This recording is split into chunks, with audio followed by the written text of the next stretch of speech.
Hello. Good evening. Happy Friday. Good evening. Happy Friday. Happy birthday to you. Yes. It's crazy. 18 years today. So we're gonna take you. We're gonna take you to Hooters, all three of us, after the show. Hooters? Yeah. No. Well, you're gonna have them wings again, Tom? No. Even I know that story.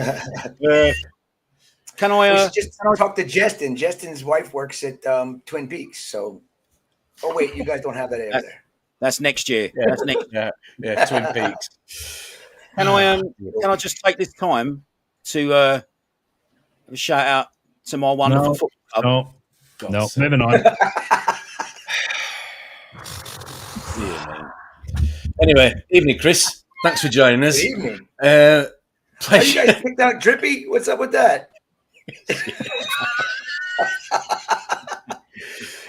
Have you noticed the background? Because he hasn't, clearly. Let's remove him. I love the background. It's called Beetlejuice. Correct. Did you hear that, Drip? Yeah, shit, mate. Mate, it ain't the big drip. I know that. Oh dear. So for everybody that's just sell more. Go ahead. Well, no, go on. You're all right. I'll let you finish. Unfortunately, I bet you we sell more of the big drips than we do of the Beetlejuice. And yes. Wait. The only reason that is because people are afraid of SPS corals.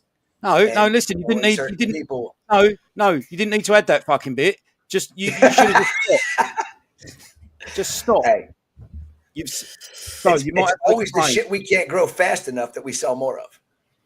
So do you want to explain when you break it down, Ryland.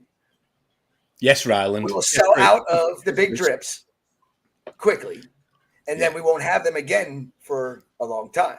But the Beetlejuice we will probably have for continuously because it's the hair in the tortoise, baby. The hair in the tortoise. Am I getting commission?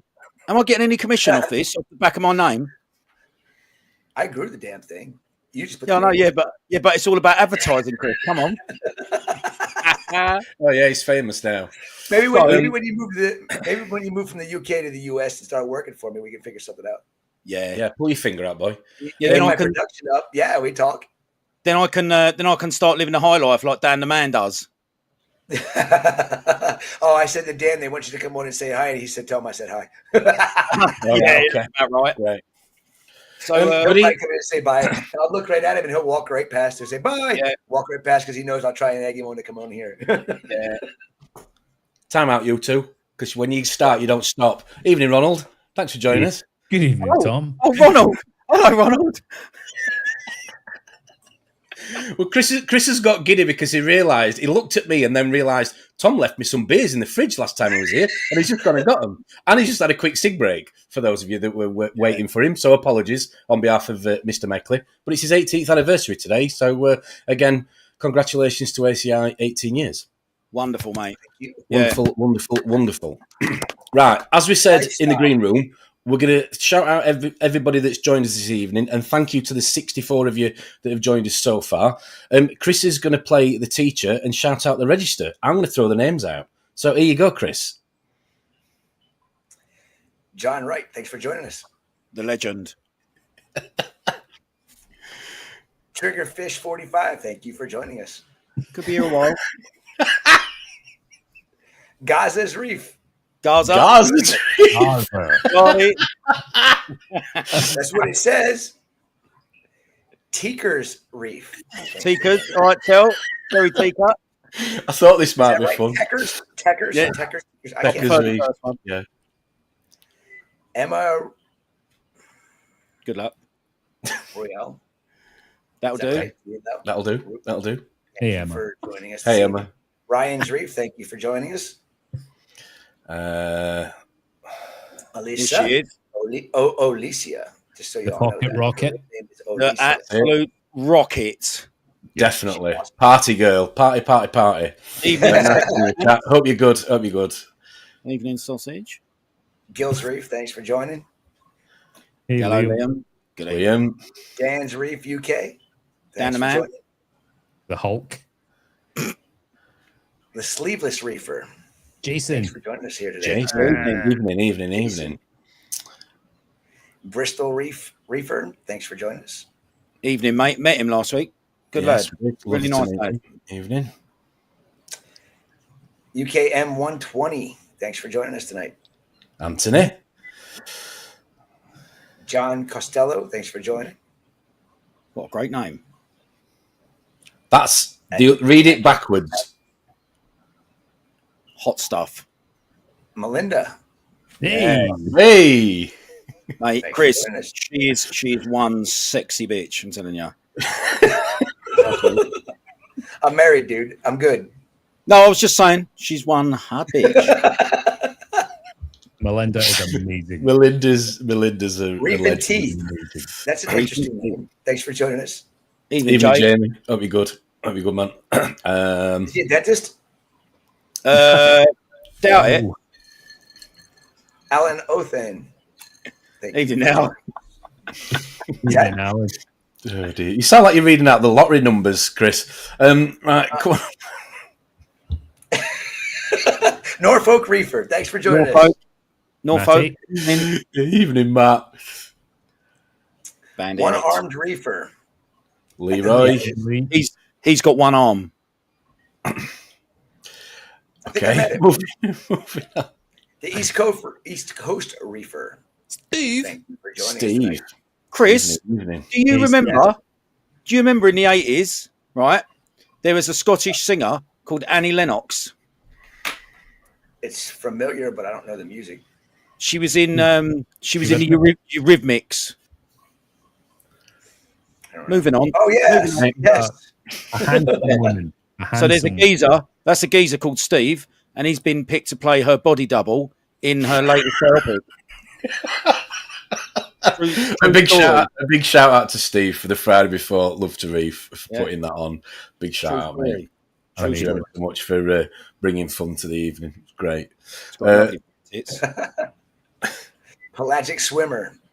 Hey, Thanks for Rob. joining tonight. Robert. Rob Pollock Lickers. Look. Who else have we got in here? There you go. Another one for you. Wakefield Reef. Timothy. Tim. Oh, Wakefield Reef. What else we got in here? John B.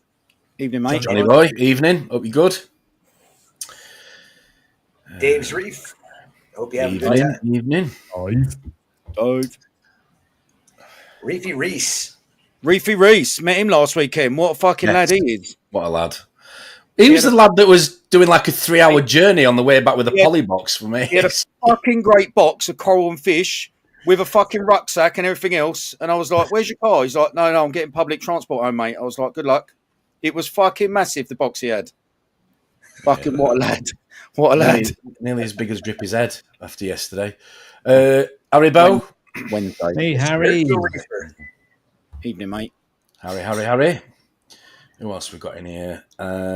Don't recognise this name. Hey, sweetheart. How are you doing? My amazing wife, Amanda.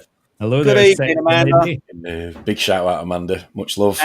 And shout out Isaac, as I imagine you're with Isaac as well. Yes. Big shout Probably out. playing Isabel, say basketball. hi here shortly. Probably playing basketball. Or Is that your fucking about cat, yourself. Chris? Is that your cat? What's that? Yeah, that's Luna, our Maine Coon. That's One of gorgeous. the Maine Coons. She's fucking She massive. is beautiful. Yeah, she's fucking She's fucking massive, mate. She's like 20 pounds plus. Amanda Davison. Oh, the drunk. Here she is. Here she is. Yeah. Happy Friday, Amanda. Harry West. How's it going? Harold. Let's have a look. Bernadette, how are you? She sounds fit. Evening, all you salty sausages. Listen to that. The sexiest lady I know. Oh, here's an entertaining one for you. Meanwhile, Ryan sucks on a sausage right now. Yeah. He does that most nights. Yeah, he does, yeah. He normally phones me while he's doing it. Tries FaceTime him. I'm like, nope. Thanks for joining us. Cooking the chicken. Wait, choking the chicken. Choking the chicken means something entirely different than cooking, Ooh, Chris. Yes, it does. Anyway, Those yinlings are strong, aren't they? He's had definitely one too many. Helped if I could see looking down through these glasses too. Evening, Ben. Ben Galipsy. Yeah, How you doing? that'll do. Hey, Ben. Oh, Jack Ladd, 99. How's it going? Hey, Jack Lad. Jack the lad. Hallie Barr. Yep. Hallie Bar. Evening, Haley. Hope you're good. Hey, Ali. Haley Barr. Evening, Harry. Hallie. My lot. Yep. Yeah. James. I'll do. Good evening, James. James, good evening. Hope you're good. Thanks for joining us. Look at that tang in his picture. That was pretty cool. What? Hang on. Jeff's on. You see his Jeff. tang? That's Jeff B. How you doing, Jeff? Jeff You know him, Chris. Benerick. Jeffrey Benerick. You know him. Benerick. He goes to all the No, I frag don't. swaps and things like that.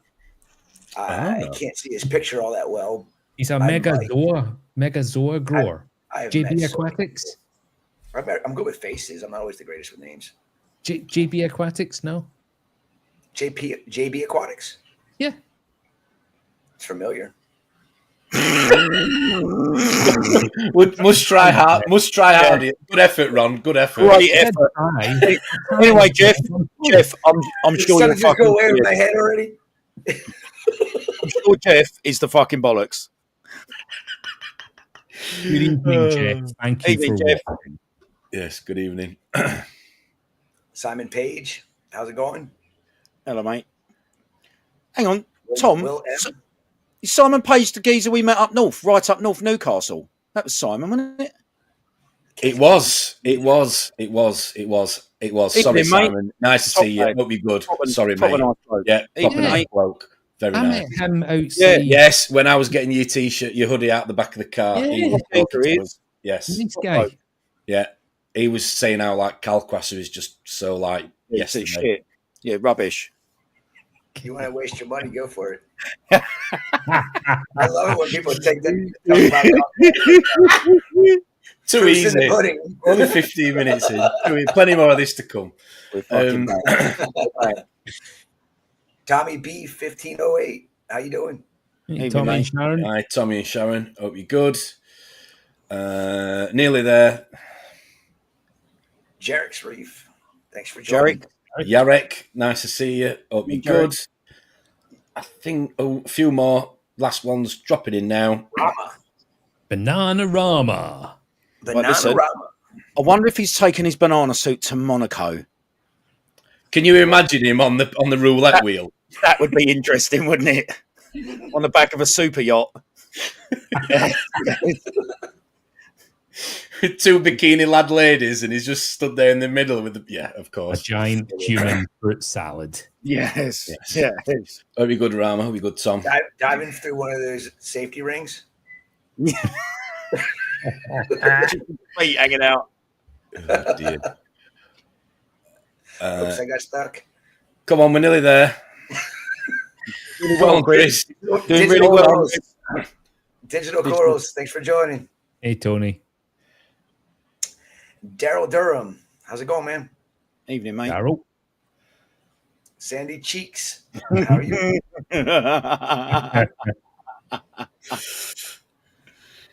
Dick Stormus. 45. Yes. I'd love to know if there's 44 others, just out of interest. Well, I hope it's not inches. Very well could be, right? Or was he born in 45? I hope he was. Yes. Mate. Dave E. Just Dave. How's it going? Hello, Dave. Baby. We call him Baby Dave because he's really small, Chris. He's like literally like a polyp. So yeah, He could crawl under your coral tables. He's that small. Oh yes.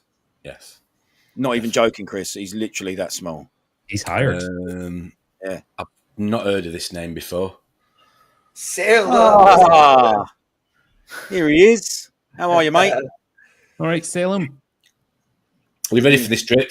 You're gonna have to do it with Chris. So you're gonna have to show Chris how to do it, and then see if Chris can do it as good as you. Are you ready for this, Chris? I've got an idea who's coming. Yes. Right, so, Chris, the idea is after 3, you just say Peter, Peter, Peter, Peter as many times as you can until you lose your breath, and then you scream out his surname. All right. Those are the rules of the game. And he's not joking. No, I'm not. No, I'm not joking. No, this is the thing. So after 3, you're gonna go Peter, Peter, Peter, Peter as many times and as fast as you can until you lose your breath, and then you just scream out Parry. Here we go. After 3. 1, 2, 3. You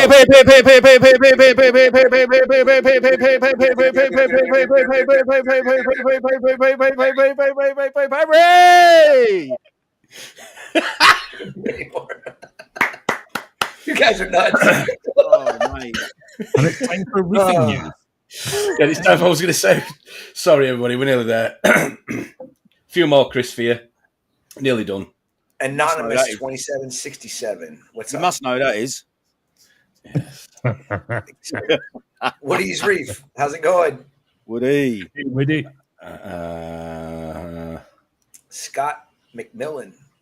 Evening, mate. How's it going? Mo's Reef. Here he how's it is. going? He's Mo. There you go. There's a freaking aberrant tang that you need to get your hands on. Reefability app. How's it going? That's nice, isn't it? Look, congratulations. Definitely. Fish Looking forward to Ventura. seeing How's it them going? Evening, mate. Hey, my man. That's a great avatar. That. Intrinsic Reef. How's it going? Fish. Koji. Hey, coach. How are you? Right. Oh, We are there. Are you sure? We are there. Thank you very much to the 75 of you that are tuned in to watch Chris Awesome. attempt the live register. And thanks, Chris, for having a good effort. Thank you. You was much better than Tom, Chris. Well done. Yeah, please come on every week and do it. Well done. So what's new then? So 18 years. So what were you doing, if you can cast your mind back to 18 days this very day, or 18 years, sorry, this very day, what were you doing? How did it all start? Give us a little bit of a taster. Give us the beginning story. well, Yeah.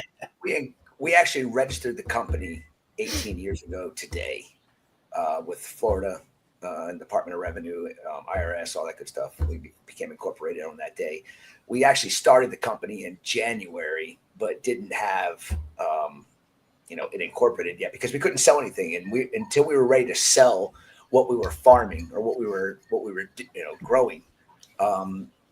We had we decided we weren't going to go incorporated yet because we already spent enough cash. I mean, we borrowed $10,000. I came up with a harebrained idea 18 years ago that I was going to borrow $10,000 from Discover Card, and that was back in 2007 when they were throwing 0% finance checks out on all your credit cards like it was candy. And I decided I was going to take one check and write a check for cash to myself for $10,000 in January. I bought all the equipment to get ACI going in my garage.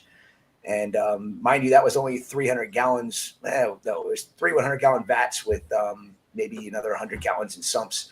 The protein skimmer, which was an OG like Euro Reef, which you can't even get your hands on anymore. I miss those things. They were one of the best protein skimmers ever made.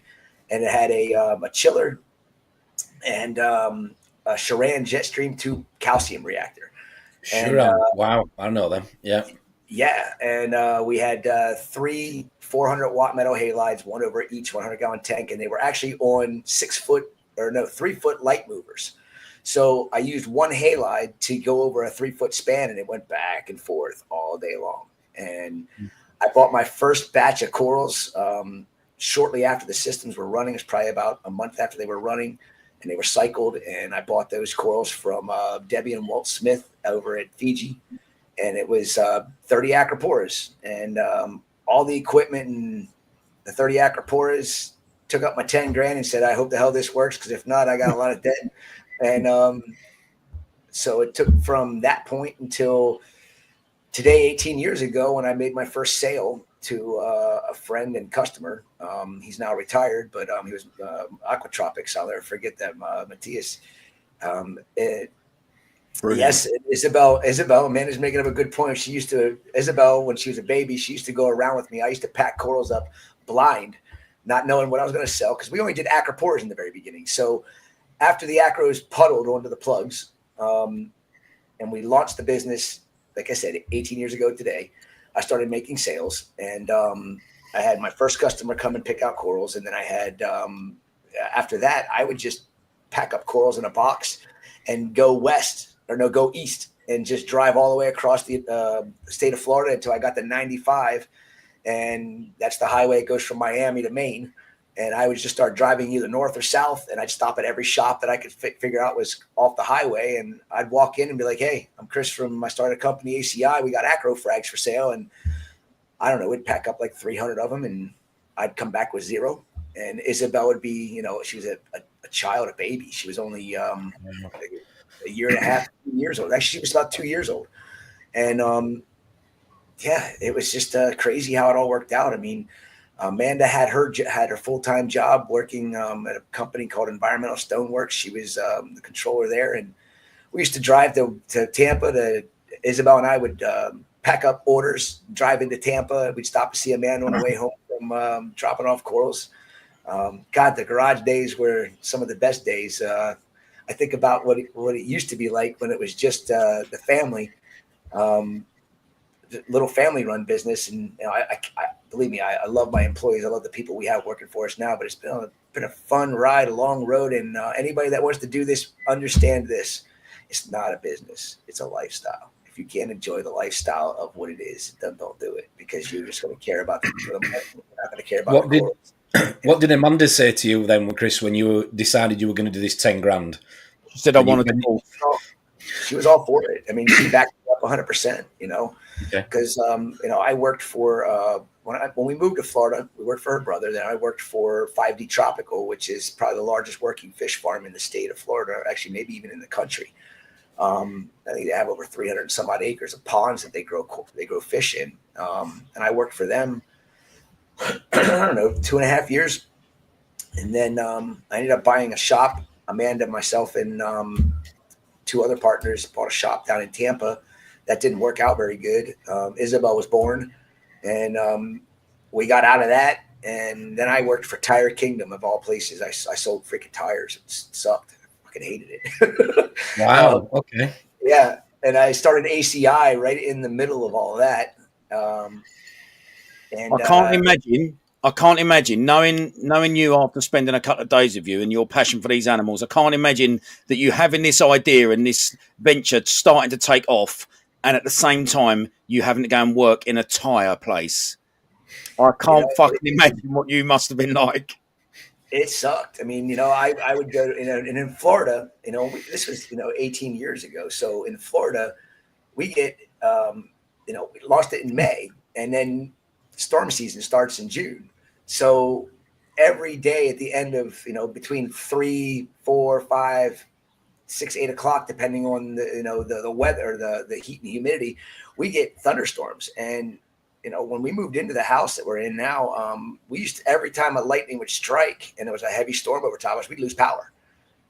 It would go on and off nonstop. And, that was a big concern. And I was working at Tire Kingdom one night. I remember my mom and dad were down visiting, and the power went out, and my mom started freaking out because our farm, all the stuff out in the garage had shut off. And I'm like, don't worry, it'll come back on in a few minutes. And of course it always was only ever off for, a couple of minutes, most of the time, just seconds.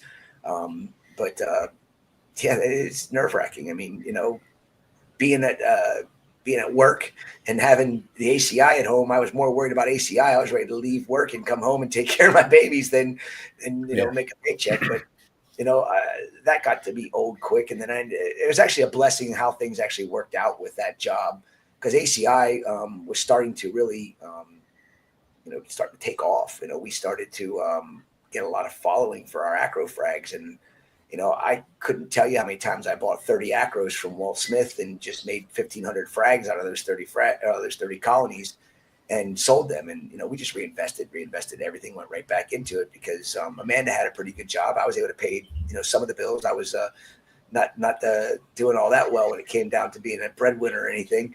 And then the job at Tire Kingdom, when Isabel went to the hospital, my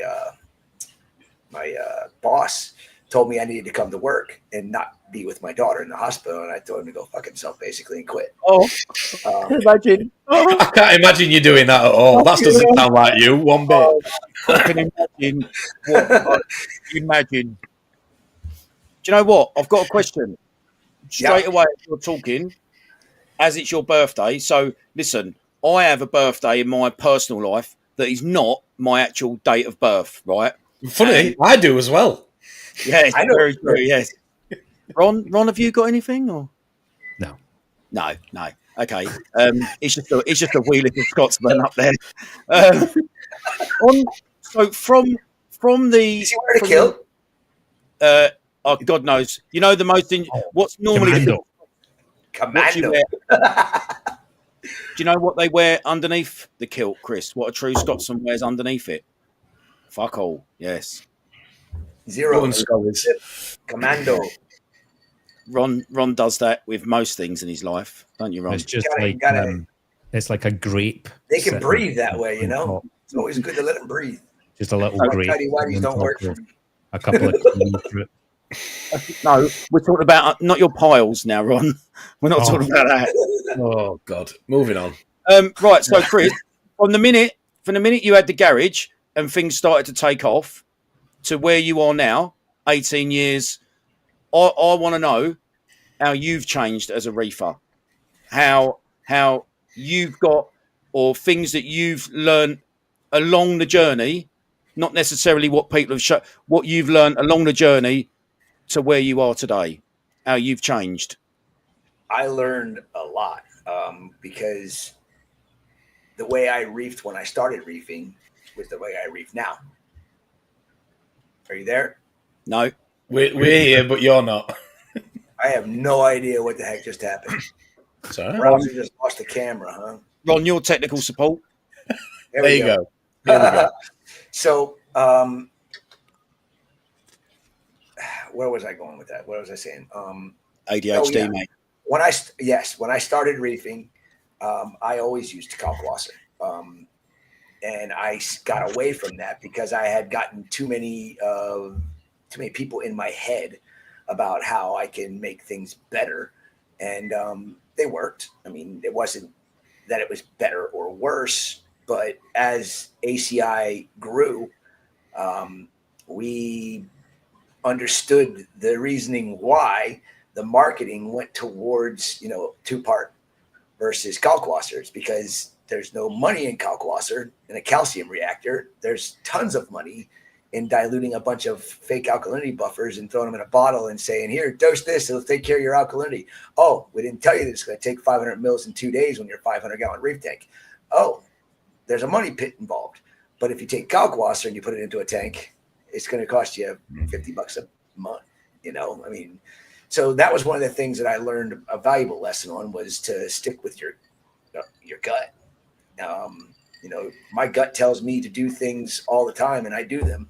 If I get second guess it, that's when things start having problems. So always listen to your gut and do what you feel is right from the first time you think about it. Second guessing things always ends up being more of a problem than what it was worth. But there's so many things. I mean, we didn't have LEDs back then. I remember when LEDs came out, and I'm going, this isn't going to be good. And I still don't think it's good. I think it's great for reefers and hobbyists because then they get to see, all the phosphorescent colors. But nothing to me like keeping more natural looking light over the system.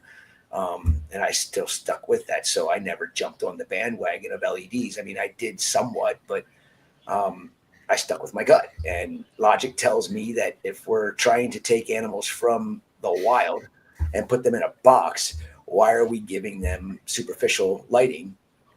They're going to be fine. They're going to grow. I never, I love it when people tell me I say that LEDs don't grow corals. That's the farthest from what I've ever said.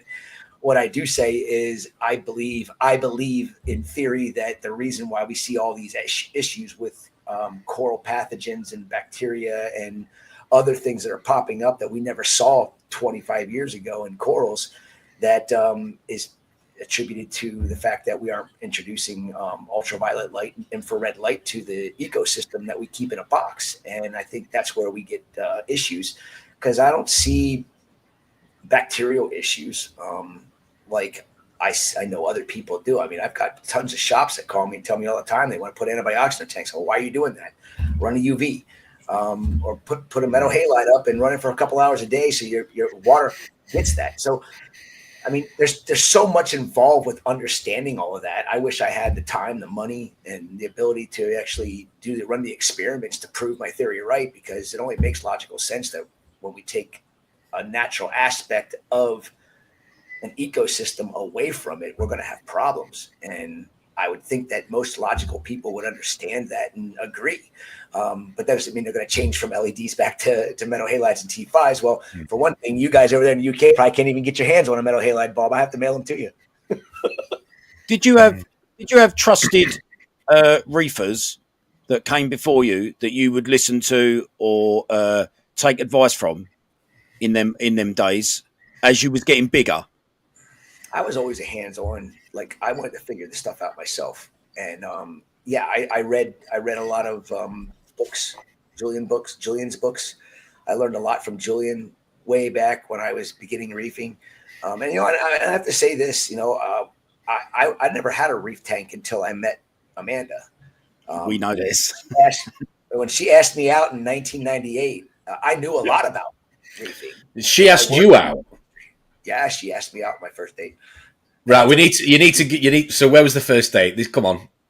It was at a bar called Fat Daddy's, and there was a bikini contest. Oh yeah. And were you in the contest by any chance? No. Is that how she picked you out? I was just there to watch, and she actually picked the girl that was going to win. It was kind of cool. But yeah, she went right there with us. With my friends and I, we had a good time, and here we are today. That was in 1998. Brilliant. As a matter of fact, Memorial Day weekend, which is this weekend, is the weekend that we pretty much started to, became a thing, because it was about April when we went to that bikini contest, and we still talked, and then I went to her Memorial Day party and got to meet all her friends, and yeah. Are you going away this weekend? Do you remember you saying you go away on Memorial Weekend or not? We're just not going to work. I'm not going to work on. I'm going to try not to work tomorrow, Sunday, and Monday, but I'm on here with you guys, so I'm sure I'll be working for a couple hours tomorrow because I'm talking to you guys. Fucking right. About time. Right, I just want to jump into my weekend. I just want to jump into the comments. There's a couple of questions for you, Chris, and we're just going to shout out. We are going to go backwards and forwards a little bit tonight. So Melinda asked earlier on, Chris, when you're packing corals, do you use oxygen or no air in bags, and why? Well, I'll go with the evolution of packing. We used to use when we were at the house. Amanda will remember this. We used to buy extra long 22-inch bags, 6-inch and 8-inch, and we would actually not literally tie a knot in every coral bag that we would ship out, and we didn't use oxygen at all. And we tried to get all the air out that we possibly could, so it was just water in the bag. And the theory behind that, and it works, is that there would be no atmospheric CO2 to reduce the pH, and the only way the pH could be reduced is by whatever the coral produces, with its waste and whatnot, causing CO2 buildup and ammonia buildup. Today, we use, on every coral we ship out now, we put oxygen. Now on colonies, on frags, we just take the air out and we clip the bags. So on fragments, we use just water, maybe a tiny little speck of air in there.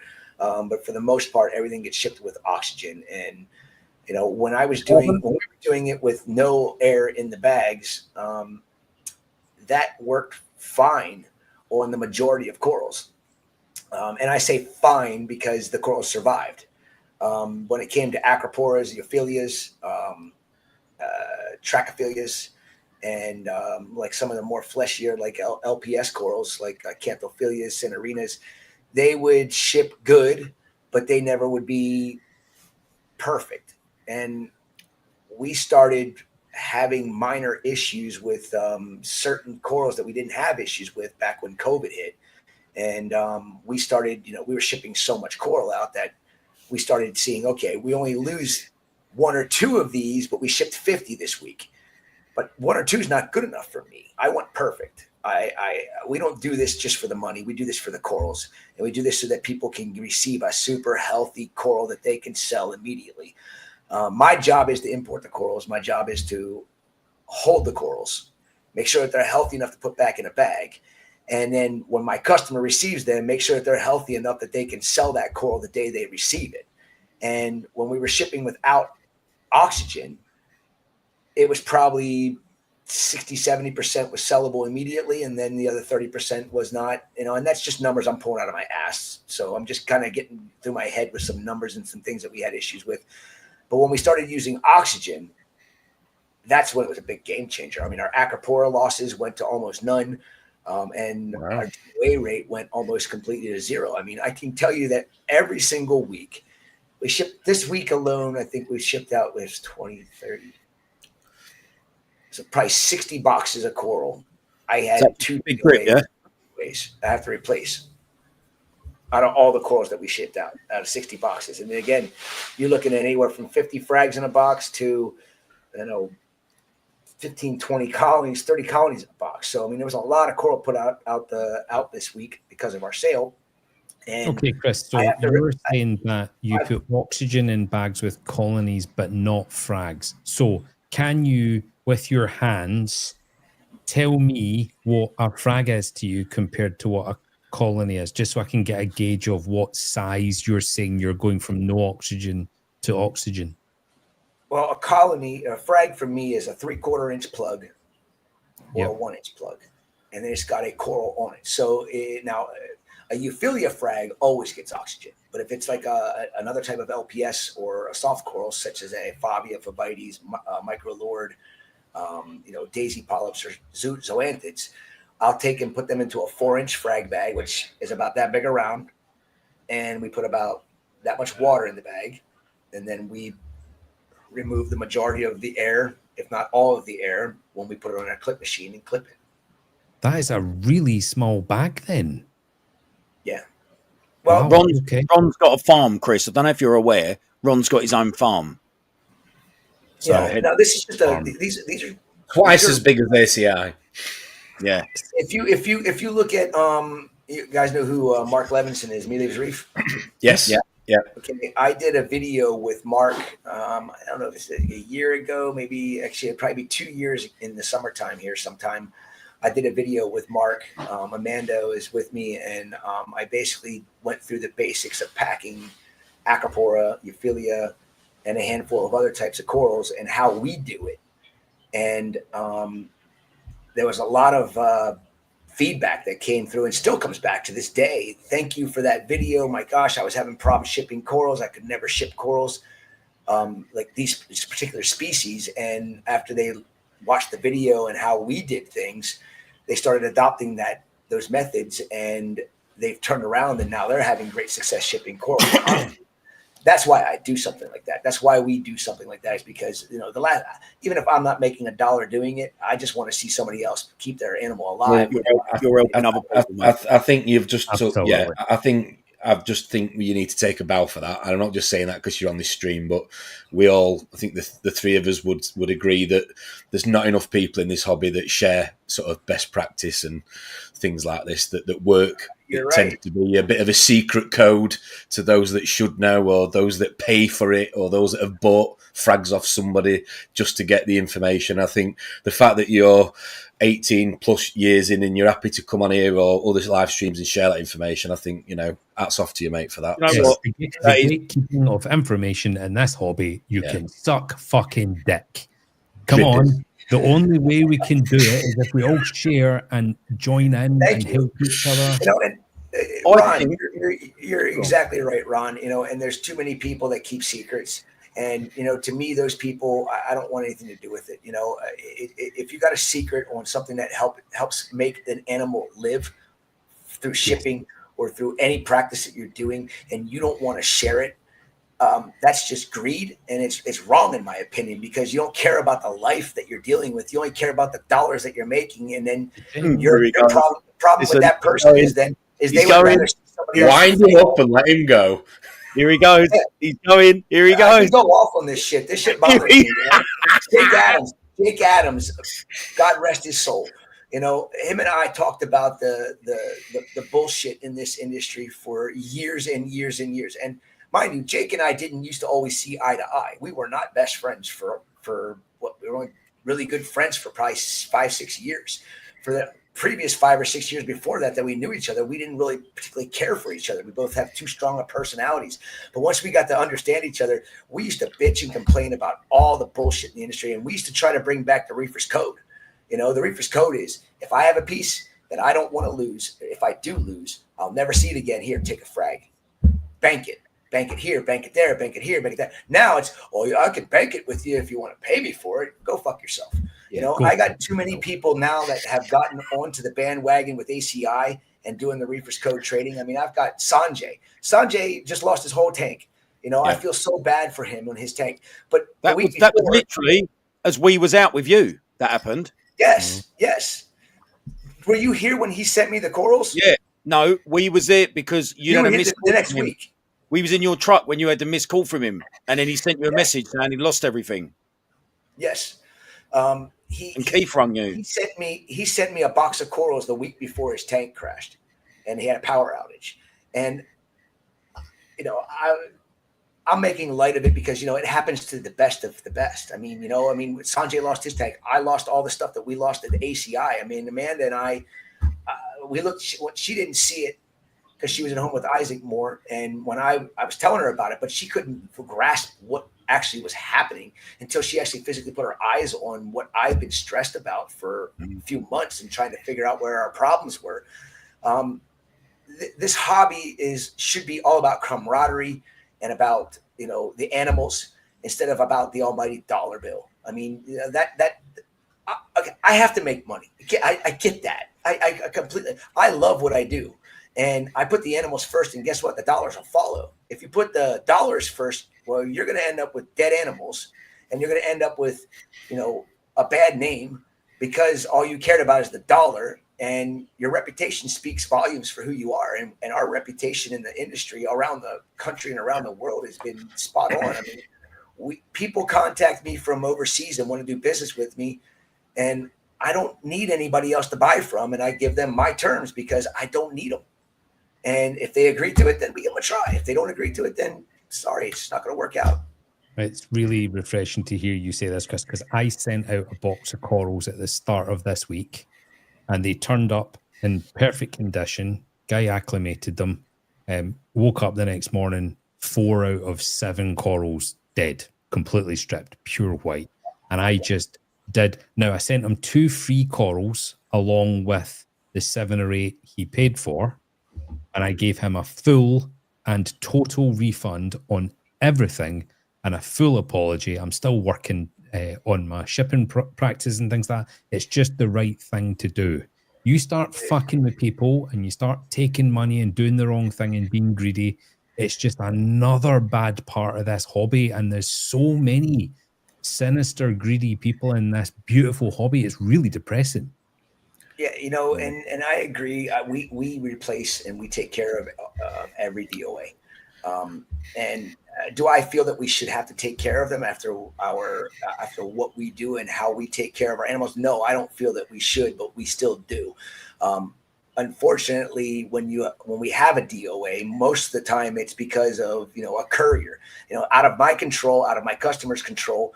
They drop kick the box 500 times before it gets to them, and the box is in pieces by the time they get it to them, or it's a day late. Even a day late doesn't even bother me. I love it when a new customer buys from me and in the package, the first shipment is delayed. What are you going to do about this? I don't know. I'm not going to do anything until you get the box and you tell me everything's dead. And you send me pictures of it. Until you can do that, don't stress about what you don't know. And that's the other problem, is everybody stresses about what they don't know. And there's so much we don't know. And if people could put themselves in the shoes of a real, of a coral farmer with a business the size of ACI, and Ron, I'm sure you got a lot of stuff you have to worry about too. I mean, the stress level that we are under because we have to worry about these animals. I mean, I leave here every day. I can come in the next day and everything can be bone white, and the water be cloudy. And what am I going to do then? I mean, that stress, you cannot fathom what that stress is on a daily basis. I've gotten managing it, but it's still not easy to deal with. That's why I say it's a lifestyle. You have to understand that you're dealing with living animals here, and you just have to drop everything. If there's something wrong, you got to fix it. Apparently, back in the day, you were at Fat Daddy's all the time because Amanda's saying here that Chris would leave and I would have to pack frags. That's how I learnt the difference between torch hammer and frog spawn corals. She learned the corals slow and steady, and she's a rock star when it comes down to it. She knows damn near everything when it comes to the stony corals. And actually, she kicks my ass on the soft coral side of it because she got that book with all the soft coral reclassifications in it. And I know the old names. I don't know all the new names. And she'll be like, no, that's not what it is anymore, honey. That's why she's the boss. Yeah. Just quickly, going back to gatekeeping and all of the bullshit that goes with that, right? Genuinely, I'm someone that in life, whether personal life, this hobby, friends, I speak as I find, right? I don't take no one else's opinion for anything. And I fucking messaged you out of the blue to say, because my boss told me to fuck off for a week, literally fuck off. And if it wasn't for you, and not come back, not come back. No, he actually did want me to come back. That's how well I'm doing. If it wasn't for you, listen, we would never have had that old wonderful experience in America, right? If you'd have said no and you was a gatekeeper, right? Because that whole thing only happened because you told me to ring you at 6 o'clock, and when I said, or when I asked if it was possible, and you said, "Why are you fucking asking? Get your ass out here," right? If you no hesitation whatsoever, right? If you weren't the way you are, that whole thing would never have happened. Do you know what I mean? Because then I'd have probably fucked off to Spain, sitting on a beach or something for a week.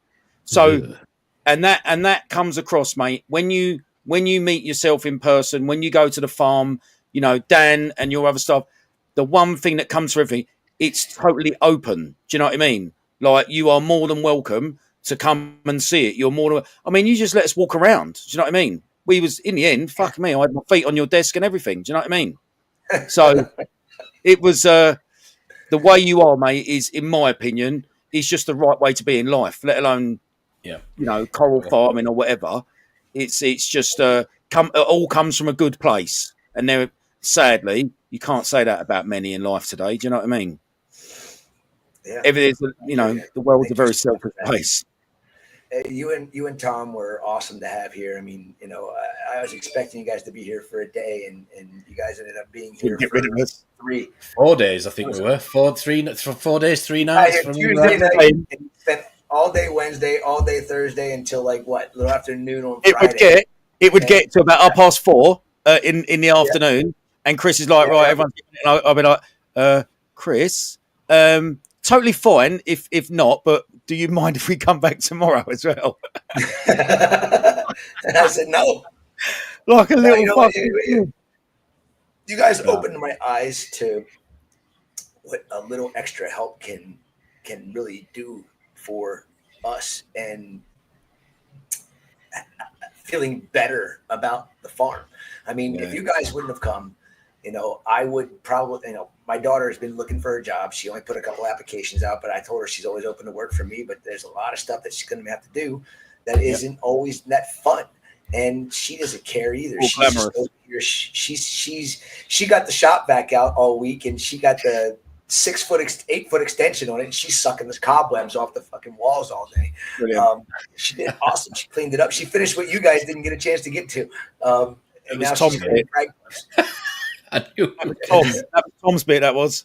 But this is a good thing with her. Is she overcame her fear of touching euphyllias, because I don't know if you can see it, but there's a nasty sting. That red mark on my finger. Oh yeah. I got a cut in my finger, and a fucking torch coral just boop, stuck me there. That's the worst type of sting to get, is a Euphyllia sting in a cut, because that was 3 days ago. It still bothers me to this day. Like, I want to pop it because it gets this little white head on it every day. But now my point by that was I used to come home and be like, yeah, I had a small cut on my hand, and I was putting away all the Euphyllias, and I got stung. And I'd show her my hands, and she'd get our big eyed and be all like, oh, I don't ever want to touch them again. I'm like, as long as I don't have any cuts, you're perfectly fine. So she's over here looking at her hands, making sure she has no cuts, and she's over condensing all of the Euphyllia cracks. Just on that point of stings, right? Or in my case, bites. Do you know, have a guess what is still fucking giving me grief on my feet? Those fucking fire ants. Those fucking fire ants, mate. Tom, are you still struggling, Tom? No, because I'm not pussy like you. Oh, I am. Oh, mate, I've nearly torn all the fucking layers of skin off my feet, mate. They are still there. I told you that too. We're getting close to the halfway point for Ron's. Hang on a second. You out? Oh, okay. Oh, is it? He's coming right. He's going to say hi. And the man. What's up, Wayne? Hey! All right, Dan. Have a good weekend, man. You too. You got Sunday? Yeah. All right, cool. I told him I'll get Monday. Did he just Oh, you walk got in the money? room and All right, call Chris a wanker? Have a good one, bud. Yeah, I think that's what it was. What's that? Dan the man. What's that? That was Dan the man. Right, I've got a few messages if my PC will let me load up. Are you struggling to pull stuff up, Tom? Seriously. Right, okay. Am I struggling to what? Sorry, say that again. They make stuff for that, right? Yeah, I know, yeah. Do you want me to trigger stuff, Tom? You won't be able to because they're on my desktop. Oh, okay. So let me see if this works here now. Oh, yeah. and then it will leave a big drip afterwards.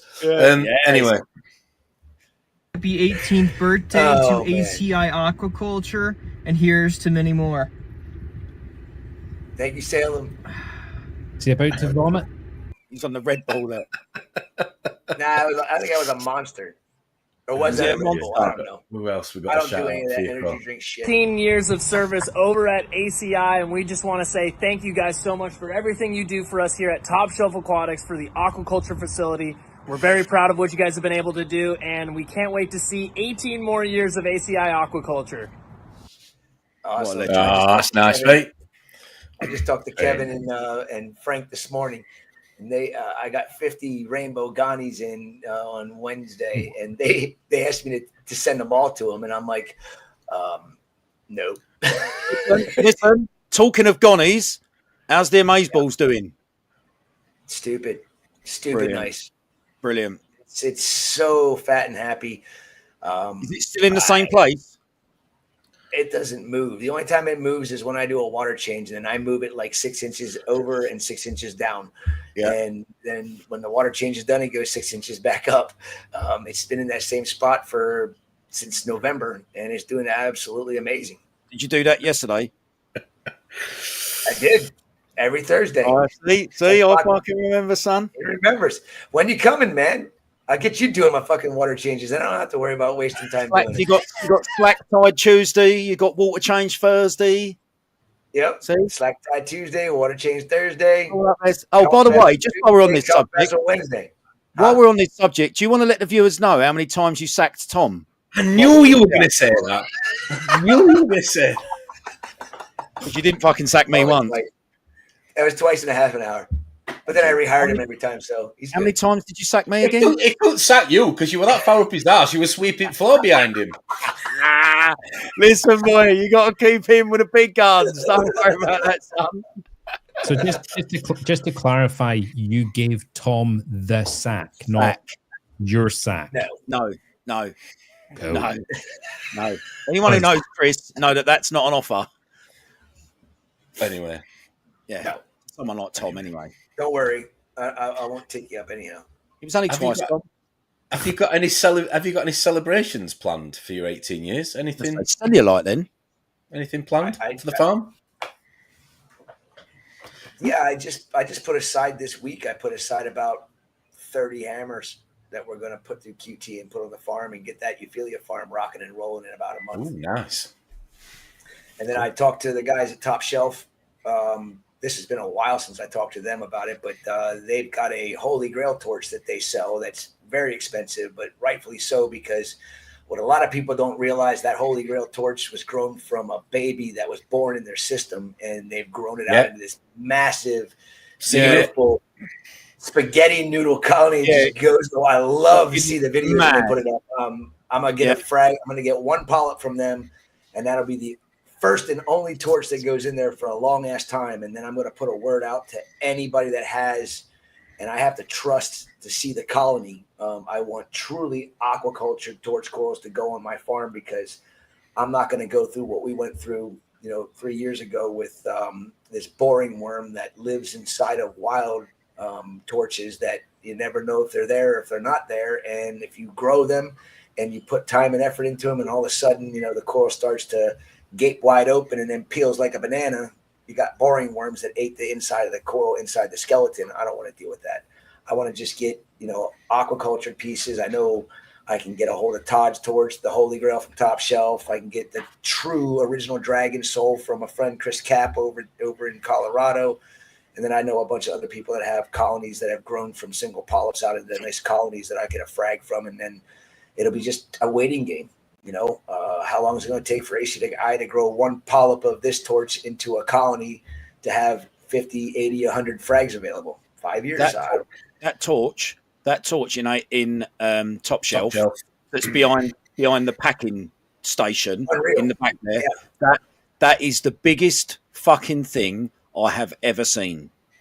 I don't think I'll ever see a torch colony that big.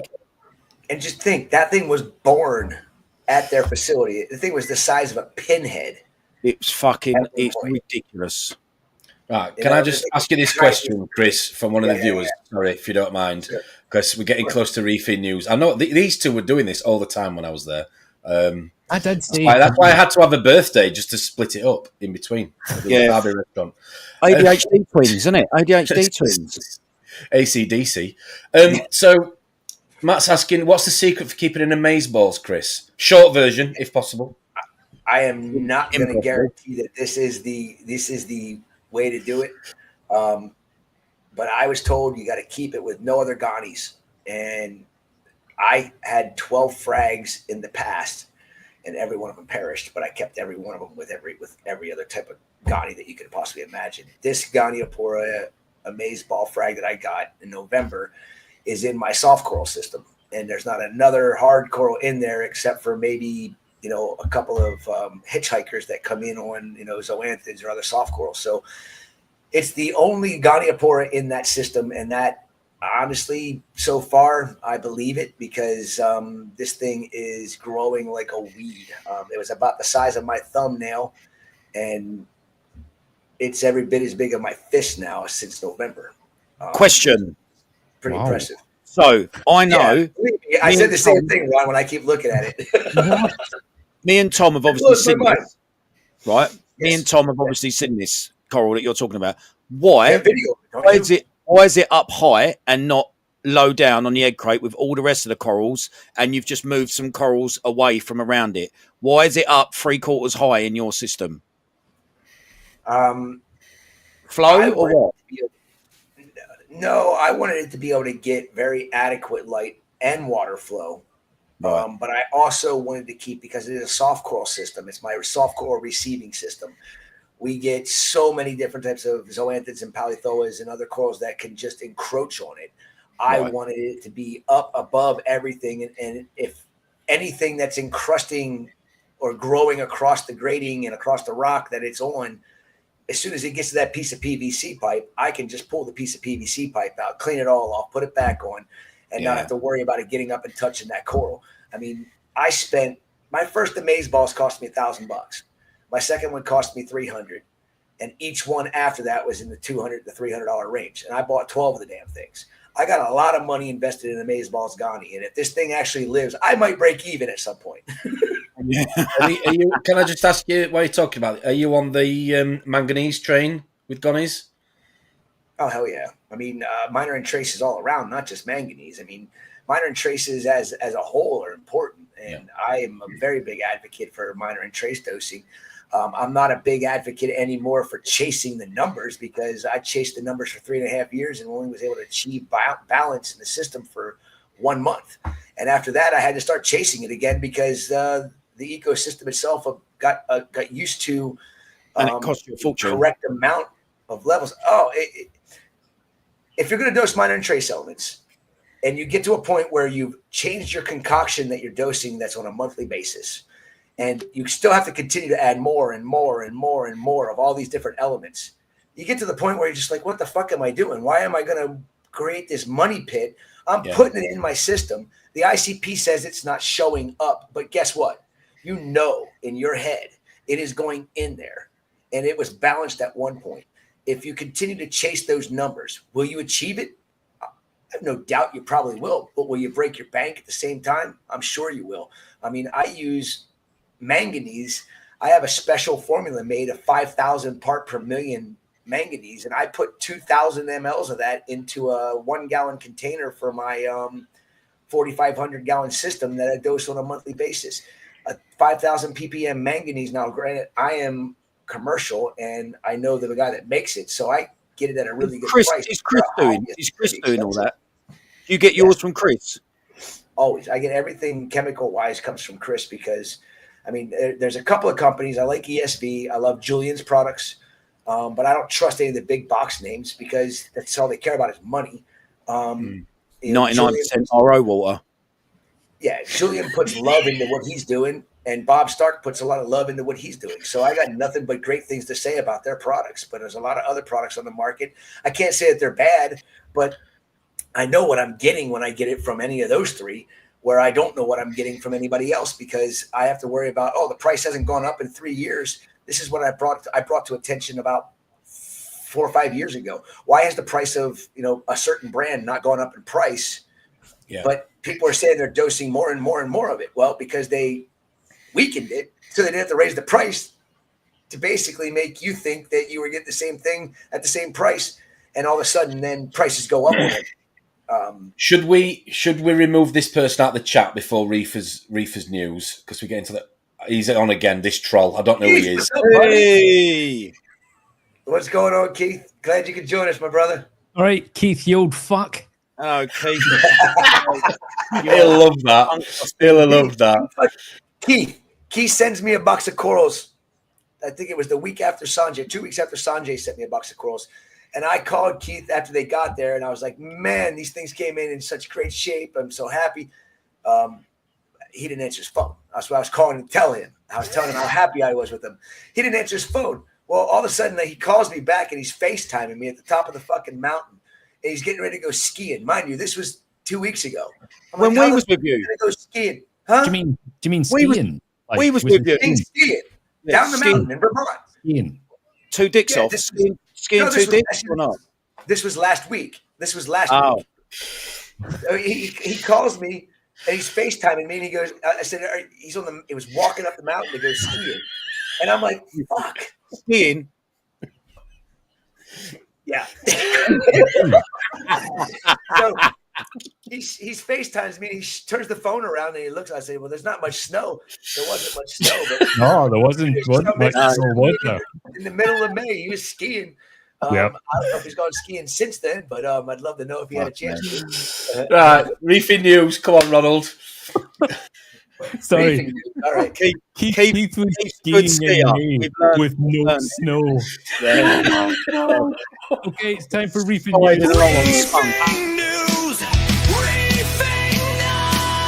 Motherfucking Reefing news with Ronald McDonald. It's Reefing news, but mostly bullshit with Ronald McDonald. Strap up, it's time for Reefing news. Watch your ego and might get a bruise. Get ready for Reefing news. Tuck your bullets into your shoes. It's Reefing news, but mostly bullshit. Just some nonsense from a fucking twit. Reefing news with Ronald motherfucking McDonald.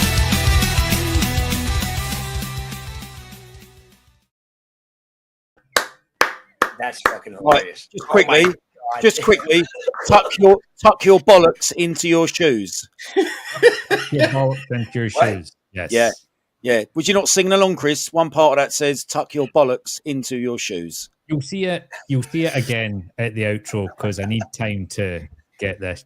It's a minute long. We get 2 minutes off every 2-hour stream just based on that intro and outro. So that's why it exists. There we go. Wonderful, So, Ronald. Perfect timing. Let's get this fucking I got nonsense. to go get Tom's other beer that he left me. What are you drinking, Chris? Hurry up, you pisshead. I'm drinking Yingling. Ying- Yingling Lager. It's Yingling. America's oldest brewery. That's all he fucking drinks, by the way.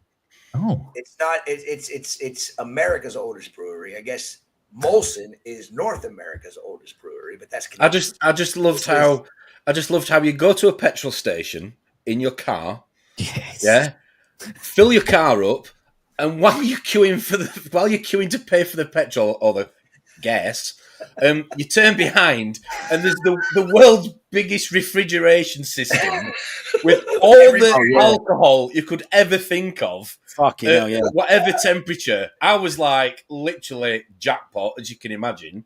And I went in there, and me and Drippy were just like, "Oh, it's so nice and cool." And then you get in your car and drink beer and just drive home. Well, and that's just a normal day. The way Tom's jaw, When you drive.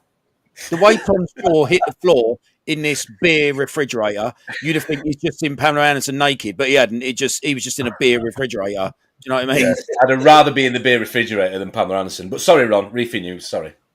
Yeah, I don't want to wear this for too long, which is why I had to tell Mike Paletta to. Oh, come on, you look good in it. It suits you so much. Yeah, lose the t-shirt. Just leave the hair and the nose. Did I tell you my Should have t-shirt? red nipples. Yeah. All the ladies are going to be asked as the carpet match the drapes. Right, anybody. A main pube. That's what. Yeah. Okay. So first article this week in Reefing News is they have actually discovered that sharks make noises. Okay, no joke. So they got When they're eating someone, or no. Oh. When they, actually it's a sign of distress or some sort of defense mechanism. Anyway, they were working with some rig sharks, small bottom dwelling sharks in New Zealand, and while they were actually working with them, they started to realize that they were all, not just one or two, multiple individuals they were working on, were all making these clicking noises. So for the first time, they have actually discovered that sharks do make audible noises. Which have you got these noises? I actually don't. I'm sorry. Oh, no. I could make it up. Right. So sorry. Here's the first one. This is the rig shark. This is the rig shark getting nervous. Are you ready? Yes. It was just getting nervous. It was a nervous shark. What can I say? It sharted. One of the greatest noises ever. Next in Reefing News, you can suck a fucking dick, Mr. Reef. He's been skiing for a month. Look at him. What a cheeky sausage. When is Keith coming back on the show? Keith, come on. Well, he did say when we was in America, when he run Chris and we happened to be with Chris, he did say he was coming back on. He did. But as we know, Keith is full of shit. So, you know, interesting thing about Keith, right, Mr. Reef Bum? Never know what exactly. Keith Dick, Keith the ski. There you go. Sorry, he says he's still skiing. His arms must be knackered. Like that South Park sketch, or is it Family Guy? You know, when no one. Yeah. You know, Quagmire. Yes. Yeah. Oh dear. So, Anyway, article number 2, which, by the way, both of these were sent to me by Elisa. Thank you. So they have found that dentine, which is calcified tissue, which we have underneath the enamel in human teeth, they've actually found it in the armor of ancient fish. So what they reckon is that our teeth have actually evolved from a defense and a sensing mechanism from fish and arthropods from millions of years ago. So many millions of years ago, between 541 and 443 million years ago, which was between the Cambrian and the Ordovician period. So a long that time would ago. explain why Tom's breath stinks. Not sure where to go with that comment, Drip. The Arapaima still exists, and you can't even break that with a I did think that. Arapaimas, they're like. Oh, I thought you said. I thought you said armored penis. Then sorry, No, I did not. I said you Arapaima. can't break it with your teeth. He was saying it with a completely straight face. I mean, it is reefing news after all. Right. Nobody's tried to break my penis. What? Oh, can't do the damn thing. That would be a brilliant game. Play it live. Yeah, break my penis. No, sorry, I won't be on that show. The other thing was that Russell Kelly has launched his new Octocoral finder. So this is Soft Girl Sea Fans Whips and Pens. I don't know if anyone on Say here. that again. That's like the kinkiest geezer ever. Say that again. I was getting ready to say it. What the Sea hell? Fans Whips and Pens. Whips and pens. Okay. Oh, dear. So yeah, if anyone is interested in these, they are absolutely brilliant books, and he does the waterproof version. You can actually take diving with you and look at all these species. Have you got it, Tom? I've got one. Yeah, I've got one of these. Cool. Where you been diving, mate? Say hi, quick. Take it in the bath. Take it in the bath for you. Who's that, Chris? Hey! I can't. They say How are hi. you, mate? How are you, mate? I'm good. She's good. Has she started painting any of your corals yet? Happy birthday, Tom. Oh, thanks.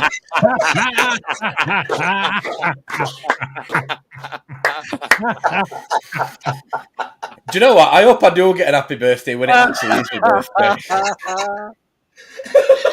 Brilliant. Could you come Yeah, back I hope I and do say get happy happy when it birthday, actually is my Tom? birthday. You One made of these it. days I'm gonna say it, and it's gonna be right, and I'm gonna be like, "See, I'm a psychic." I knew. Oh, what's that? We've got another shout out, Chris. Can she do what are you saying, Ron? Go on. Oh, could she say happy birthday, Tom? You minge piece. Yeah, that'd be great. Can you say happy birthday, Tom? You men's piece. Here's the mic. Is all she? yours. Is, where is she? You get to go home if you do I that. get to go home. Yes. What is it? Happy birthday, Tom. You men's piece. Mensch piece. Yes. Men's piece. Come on, we're watching, we're waiting, you're live. Oh, Live. you can't be, you're not embarrassed. Tom, you mensch piece. That'll do. That'll do. We're going to go. Bye. I love you. I love you. I'll see you at home. Yeah, brilliant. Bye. Brilliant. Oh dear. Probably Brilliant. just as well. Probably just as well. She why is is it actually so- leaving. Mommy said run away. Yeah, it's probably just as well she's leaving now. Tell me, she's not cycling home, is she? No, No. no, She's that's fine driving- because she's driving her car. I just have to warn everybody that this guy is back out, and he has been sniffing bike seats. I can't believe that from looking at him. He looks perfectly normal. Yeah, and he It looks like Harry's lost a lot of weight. so his name is Clinton, and even though he got caught, he went to court. He has vowed he will keep on sniffing. Wow. Determination. That was Reefing News, everybody. Cheers. Reefing news! Reefing now! Motherfucking reefing news with Ronald McDonald! It's reefing news, but mostly bullshit with Ronald McDonald! Strap up, it's time for reefing news! Watch your ego and might get a bruise! Get ready for reefing news! Tuck your bullets into your shoes! It's reefing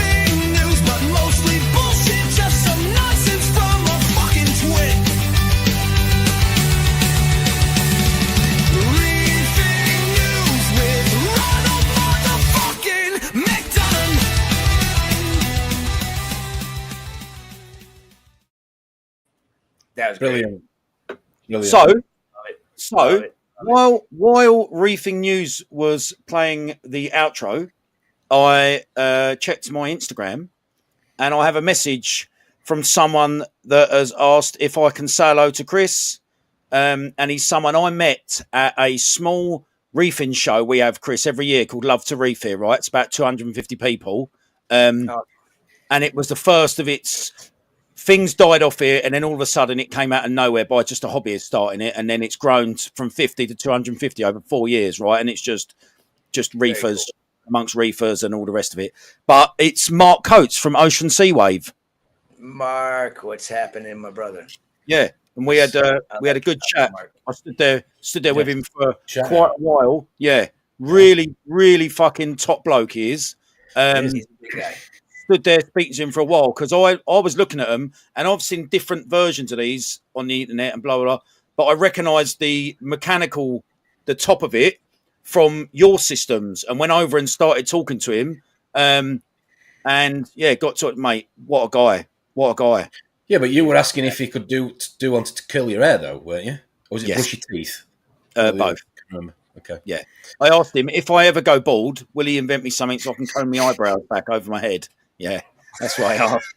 Yeah, but yeah, he was really thankful of you taking his products. I think obviously advertising is everything, particularly when an OG like yourself, mate, is bigging it up. So yeah, top bloke. I love the whole concept of the product. I think it's great. I think that he's willing to do whatever it takes to make things, exactly the way they need to be. And he had a very short period of time to put a new, beefier version of it available to me. That's what he said. He yeah. did. Yeah. And we still have some tweaking to do, but overall, they're going to be a game changer for hobbyists right now. The way they're designed, they're perfect. Like I don't see, but I have some things with mine that are a little bit out of the ordinary that I didn't take into consideration. And of course, what? He didn't take into consideration the thickness of the power cord, because I have custom power cords on all my CG Voyager HP10s because my tanks are so long. If I only have a standard 6 foot or 1 meter power cord on it, I can't plug the damn thing in unless it's going up and over. I can't go down around my vats and get up and plug it in. So I had Steve Berlin over here in the U.S. contacted his CG over in Italy and had them custom make 15-foot power cords on them. And because of that, they had to put grounding probes on them versus just a standard 2-prong like we have here in the U.S. And that made the cord quite a bit thicker, which makes it a little bit harder for the wavy seas to turn. But that's, I think, an easy fix. And I'm sure I haven't had a chance to talk to Mark. They worked great for a while, and I think it was just a little bit hard on the actual motor. And we need to give that a little bit of a tweak to get it to be able to handle that extra rigidity that the power cord has versus like a standard outlet cord for a hobbyist. When I have no doubt Mark's going to get me taken care of. He's been right there every time I ask him for something, or every time I ask him for give him a suggestion. He's right there on it and gets things done. I mean, it's a little bit of tweaking needs to be done, but I think we're going to get it right. Are you out? I'm out. Love you. Whoa, you need to say hello. Oh no, I thought that was Devon. Sorry, miles away. Why would you be saying hello to Devon? Devin, when you leave, you have to come and say goodbye to these guys. She figured. Oh, nice. Just quickly, when I got back from your place, I went through all the footage I've got and all the rest of it. One of the things I remember at the time is I'm extremely grateful to have seen those ocean seaways, because I saw them for the first time last year at another reefing show we have in September, right, which is probably going to get to a level of where it will probably be the biggest UK reefing show going forward if it continues. I saw them then, and if you don't really know anyone using them, it's kind of, oh, great idea, but would I be the first to branch out? But on systems the size of yours, you really get to see the flow pattern that the oscillating creates. And when you've got one on the other side, and do you remember me asking you how you was getting that perfect? And you said because you had the other one on the opposite side at a slightly slower setting. Do you remember? Yep. The one out That's the what I one love out the about far back. And Yeah, it was when I crazy. put those on, when I put those on there, they rotated 180 degrees. I actually eliminated one HP10 from that system because I didn't need it. You know, when you have them dead center of a 4-meter tank, and they're crossing paths at different times, you get such dynamic flow in the system. I mean, I don't have the last time I looked back there was one of them I had to replace because I think it was because the power cord stripped out the gears inside or whatever. But that's no big deal. We'll get that taken care of. But it caused a small patch of detritus to settle, and as soon as I got the new one on and it started oscillating again, I went back and looked, and it was completely gone already. Mm-hmm. So that's what I love about these things is they don't allow for dead spots to be in your system because.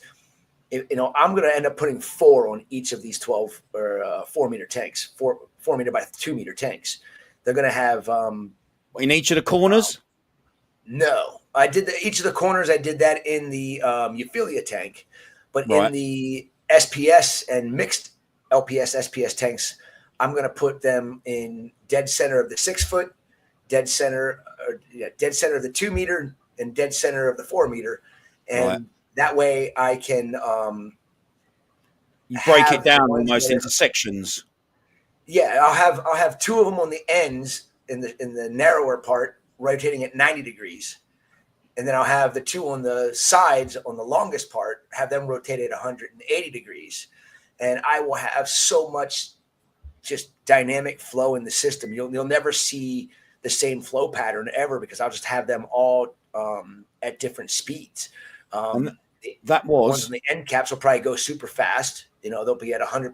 They'll just be going back and forth really fast. And then ones on the sides where they're the long 180-degree turn, I'll have them running real slow, which will give, the water flow enough time to go the distance without, just being super fast. Something that simple was crazy to see with your own eyes because in reef tanks, predominantly you just see straight line flow. Do you know what I mean? So you get the same disturbance on the top of your tank, right? At the same points every single day. Whereas that flow, it was just really, it was so odd when you haven't seen that before. And I'll probably sound like a lunatic. Until you see it, you'll know what I mean. You're exactly right. And I'll be honest with you, since I did this in that acro tank in the back. Tom's muted. He doesn't realize he's muted. I've not seen. I do. In the 2 weeks that it's been on there, I see insane growth, and I think it has a lot to do with that, and of course the fact that we got the systems dialed back in with running the ozone on them. What an amazing. What an amazing contraption an ozone generator can actually do, what it can do for your system. Yeah. I unfortunately, my big monster blue squamosa clam? Yeah. Well, there was a question about that a second ago, Chris, actually. I was just about to, just pause, hold it. I almost went home on Monday. It died. No.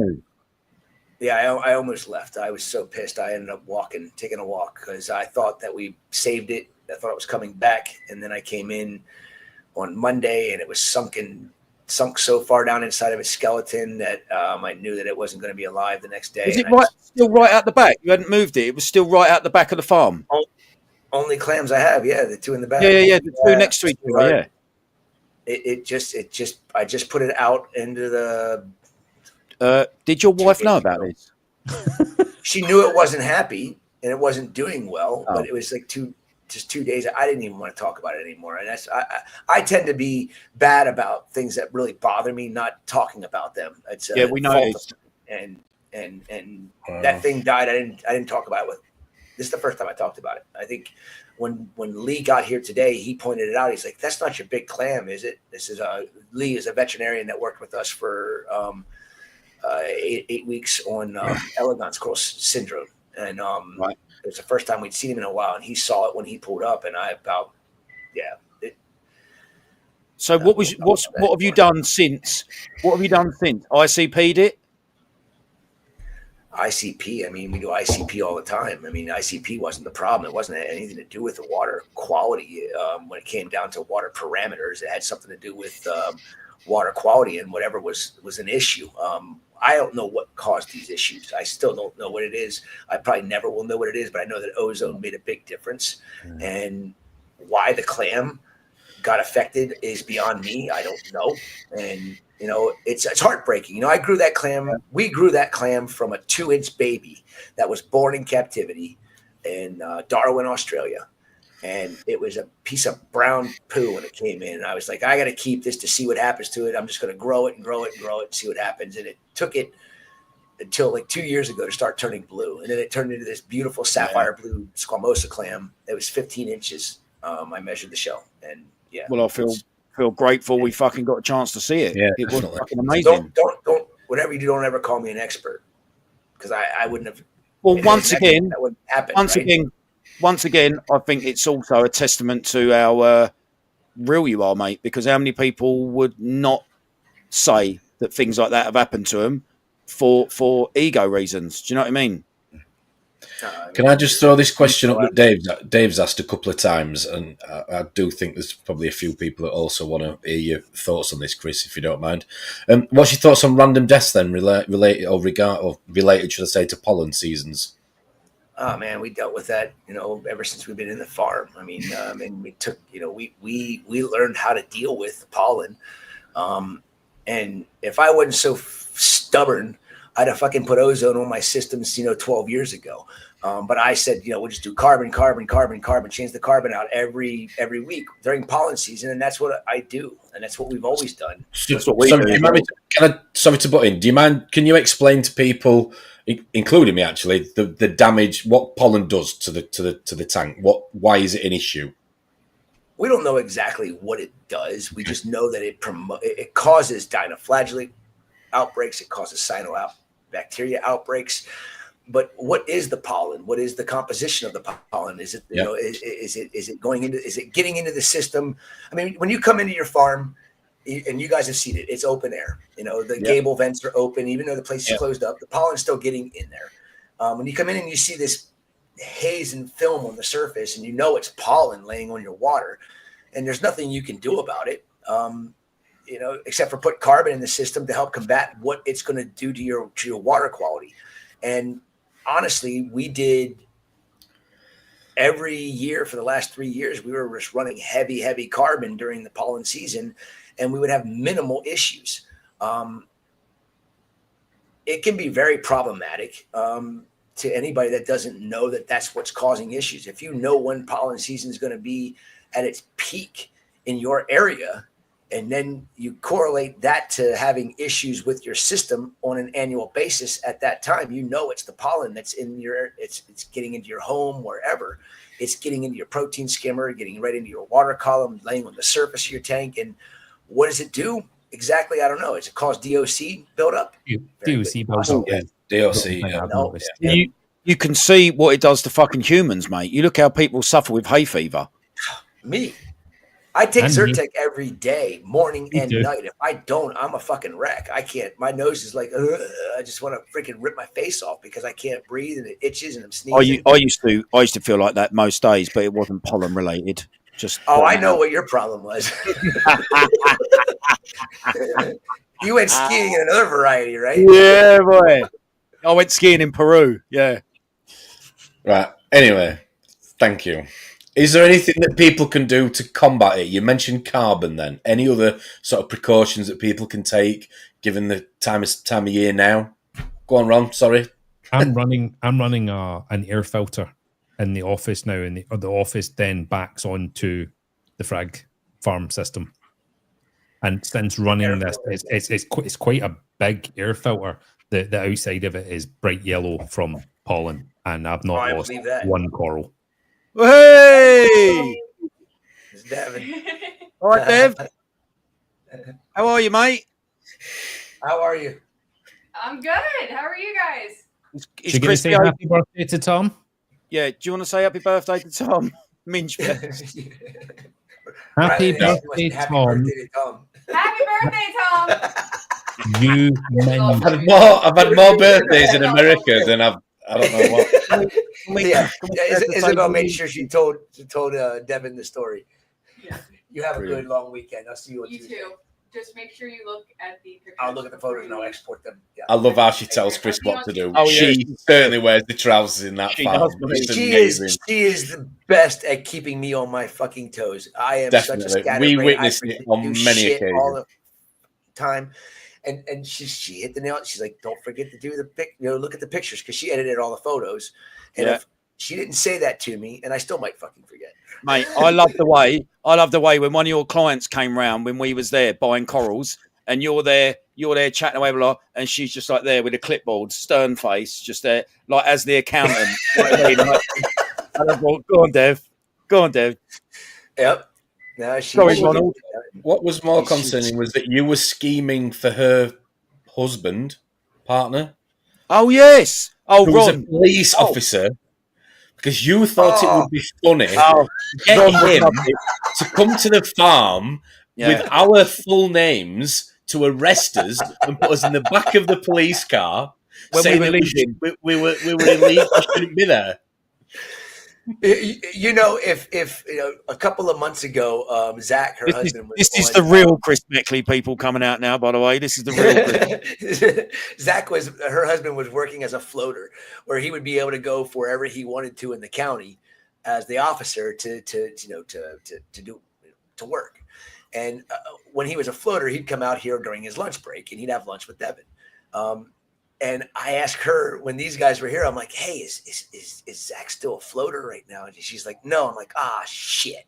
I'm like, I was going to call Zach and have Zach come in, knock on the door, and ask for Rylan and Tom by name with his little notepad out going, I'm here. You guys are both under arrest for blah, blah, blah. And I was going to just we were going to videotape the whole thing so that you guys had something fun to watch over in the UK, them getting arrested for no reason. I'd have loved it. Could you see their faces? Rylan might have shit his pants. Tom too. The first one. Trust me. The first one. I wish that could have happened. That would have been the highlight of your trip. Yeah. And yours. I'm wanted sure. to kill me. Just quickly going back to Ron's idea of that filter in a room then. Yes, I'm Do you sorry. think that's potential for Ron? Obviously, I know your place is open air. I think it's a great idea. I mean, I've had, since we've had the issues we're having, and I have a feeling that, the major issues happened in the farm right at the peak of pollen season. And we were having minor issues before pollen season, but we still couldn't figure out what it was. But after pollen season hit, and I still was changing the carbon on a weekly basis, and it just kept getting worse and worse and worse. It felt like I was losing a battle that I didn't know what I was battling. And,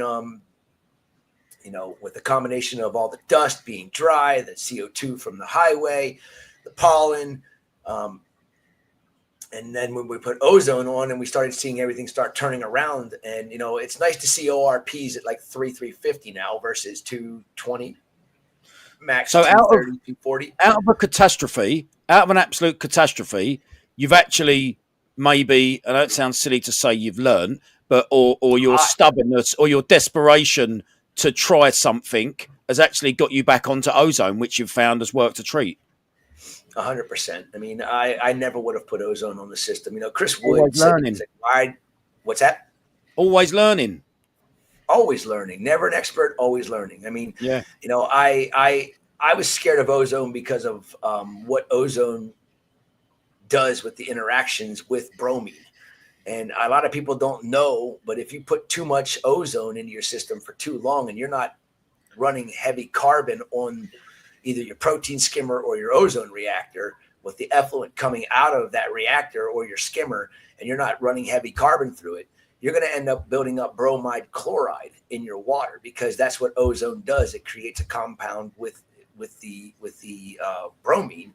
They call it hypobromide or bromide chloride. And what that does, I mean, a lot of people don't know exactly what bromide chloride is. If you look it up, it's almost equivalent to bleach. And yeah, we have chlorine in our water. Most people don't even realize it. Sodium chloride is chlorine. It's sodium and chlorine. So when you have ozone creating with bromine, halogen, two halogens combining together to create this basically bleach that goes into your system, and you're not removing it with calcium or with carbon, yeah, you can have problems. I mean, I remember the first day we ran it, and I put a carbon filter on, and it fell off in the middle of the night. Well, I got here and I had this naso tank. You guys saw that big bastard. Yeah, like inches long. He was doing this in the water. He was coming up out of the water like this far, and just bobbing. I'm like, whoa, shit! I don't know, what did I do? So then I saw what I did wrong, and the next day I didn't have that problem. And I think it was because there was a little extra, and it was enough to just bother it, but not enough to, you know, to kill it. The next day and since then, the fish has been perfectly fine. But that's always a big fear of mine. You know, I got it marked down on my desk, right on my computer, the day I changed the carbon, so that I can make sure that 2 weeks from that day I changed the carbon again, and I had to make all new carbon filters for it. But well, ozone, you didn't fucking change it 3 weeks ago, did you? No, I changed it. No, we fucking did yesterday. Oh yeah, you guys. Yeah, I used your last. Oh, you know, and we ran out of carbon. I finally got it in. It took them freaking until this last week to get me my carbon. I ordered it the week you guys. What, since we left? Yeah, I got 550 pounds of carbon in. I've fucking hell. Couple of videos of the farm that I'll throw up. I mean, I haven't got the corals because, Drippy, to be fair, we did a video, didn't we, in the last day or so, which is about 30 minutes long, something like that. You haven't uploaded. I'm not going to. Well, there is a part where Chris's mobile rings, which is just, you know, it's such his life. He's busy. Everybody wants Chris. Everybody wants Chris. It was Reef the skier, and he just ignored it. That one. Yeah. So I'm gonna do my best, people, to drop it this weekend with it being the bank holiday, because it is a good watch. I'm aware that other people have done similar videos regarding Reef Palooza and ACI, but yes, it's definitely worth watching. So let's have a look. Ron, here. you run ozone? Ron, you run ozone, Ron? Yes, I do. Yeah. I'm a huge fan. Yeah, I wasn't, but I am now more than I ever was. Yeah, I didn't want to mess with the microbiome. You know, I was afraid it was going to mess up the microbiome. See, when you look through a large body of water, so if I go to the end of one of my tanks and I look down right through and ozone's been on a couple hours, it's like there's no water in the tank. It's just, which means I'm getting higher par penetration. So yes, there's your sea waves. Oh, what? Yeah. I need to do that. I need to get my new Apogee 510 out and go back and measure. I remember what the par was before. Chris, don't look. That would be interesting. Don't look. So that is the vat where the clams were. Yeah. There's Dan. That Dan? There's yeah, Dan. Coral Man down. Scrubbers. There's my light switches for my. Yeah, most people would love that. Another thing. Your calcium reactor is the size of a fucking rocket launch. Oh yeah, it should have NASA written across the top of it. Yeah. That is sure. I had Isabel's first day working here was last week. I had her we've been saving all of our, you know, DOAs over the years, and I only had one big box of DOAs that I wanted to keep for my calcium reactor, and I had Isabel taking a hammer and cleaning them. She cleaned enough. She crushed enough skeletons that I only needed to use 20 kilograms of reborn, and I used 3 5-gallon buckets of her crushed acroskeletons to fill that big ass calcium reactor up. Yeah, because you was getting low when we was there. Yeah, there was only like this much in the bottom of it. Yeah, remember that. And I just filled it back up, and it's like 80 kilograms of calcium reactor immediately goes in that bitch. And that will last you how long? 4 years. Seriously, I put it on in 2021. I put that calcium reactor on that system when we launched that system in 2021, and I just now replaced the media in it for the first time. So Ron is expanding his business, the garden centre and the farm. Ron, is that something that you would do just to keep costs down? Would you count him? You would. I mean, I'm now making one alkalinity solution by buying giant, big industrial bags of sodium carbonate and just mixing it up with hot water. And I am now, I think the Red Sea was something like £100 for 5 litres, and I'm now making something like 50 litres for 30 quid. So I'm already making so much of a saving. I don't see the benefit of taking that step right now, but at scale, perhaps, yeah. You're better off using bicarbonate over using carbonate, and I'll tell you why. I have been reading up on this, and I have been talking to more than one person about it. So I was always told, if you put in bicarbonate, it's going to drive your pH down because of the CO2 and all the rest of it. And then some people said, buy bicarbonate, but bake off the CO2 in your oven. I'm like, no, because bicarbonate and carbonate here, so a 25 kilo bag of them both, there's about 75 pence of a difference between the two. So why the fuck would I bake it in my oven using my electricity for hours? Anyway, yeah. Honestly, alkalinity buffer is not just carbonate. It's not just bicarbonate. It's 4 components of sodium salts, thiosulfate, and sodium sulfate. How many beers have you had? Man, I don't talk about this shit. It's your birthday. You're all right. Let you off. Sodium sulfate and sodium tetraborate are the 2 binders that keep I thought it was the bicarbonate and the carbonate keeps them in solution. It's a binder for that, so you get a good balance where carbonate is going to really jack your pH. Bicarbonate is going to jack your pH, but then it's going to drop. So with the sulfate and the tetraborate, it doesn't happen that way. It keeps it stable and actually makes a real alkalinity buffer out of the 2 main ingredients. I'll taught Chris this.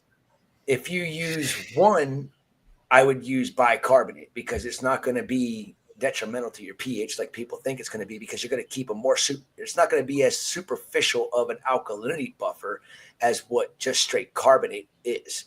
And I have experience with that from when I was a kid, and I knew that, but I jumped on the bandwagon of carbonate.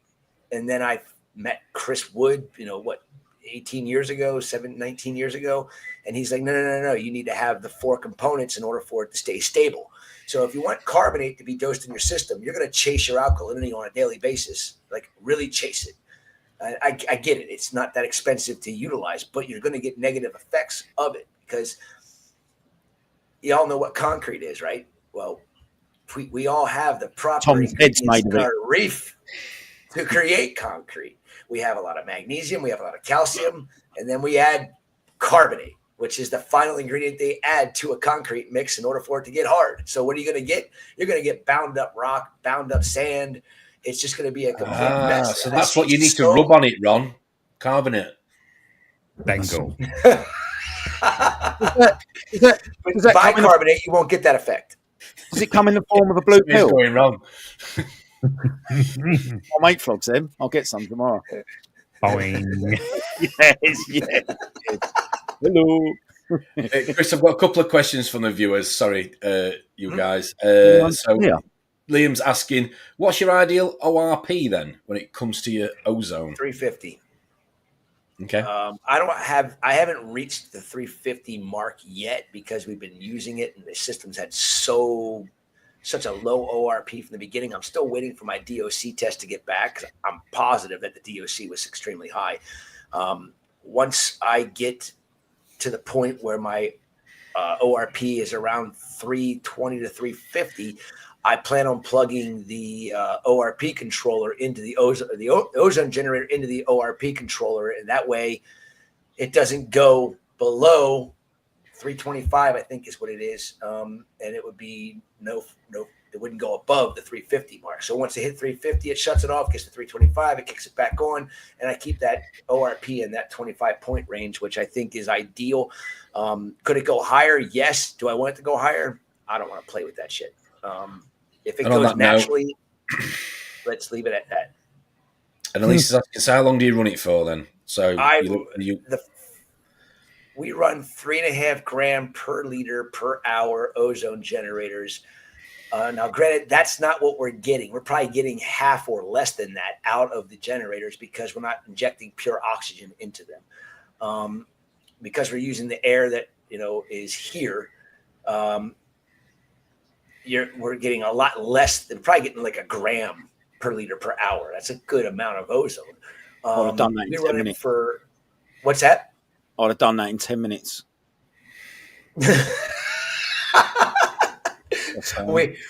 We're running that on the 4,500 gallon system. We're running that for actually we got the 5 gram per liter per hour on that system. We're running that for 8 hours, and we're running the 3.5 gram per liter per hour for 6 hours on the systems that are smaller. Where were the generators when we were there?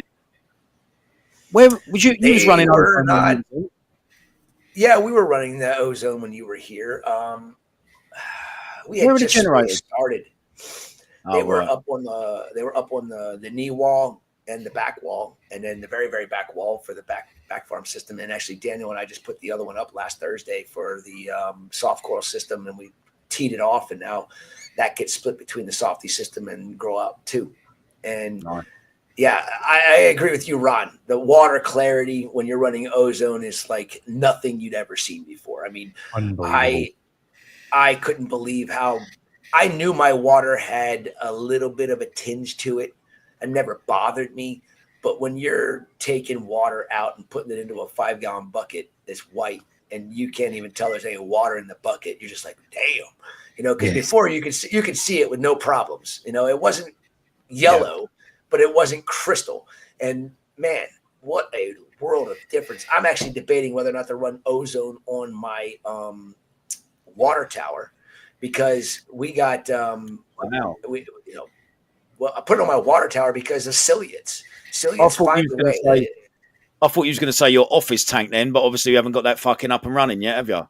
Oh, that's going to be hooked up to grow out too. That's right on the other side of the wall. I'm not going to have to do a fucking water change. It's going to be done out there. Fuck that shit. That was the biggest problem I had with the house office tank was, that extra work I had to do on that tank every week. Now it's like, I got to figure out how to do this where I don't have to do anything to the tank. And my office tank at my desk is plumbed through the wall to the farm as well. Good on you, mate. Chris, just quickly, right? If someone, if your customers buy corals off you, right? I don't know why I thought of this question, but would you advise them to put the water from your bag into their system, or do you just think naturally they wouldn't do that? No, it comes from a wild coral system. When we pack corals out of here, that comes from a wild coral system. I don't recommend you put that water in there.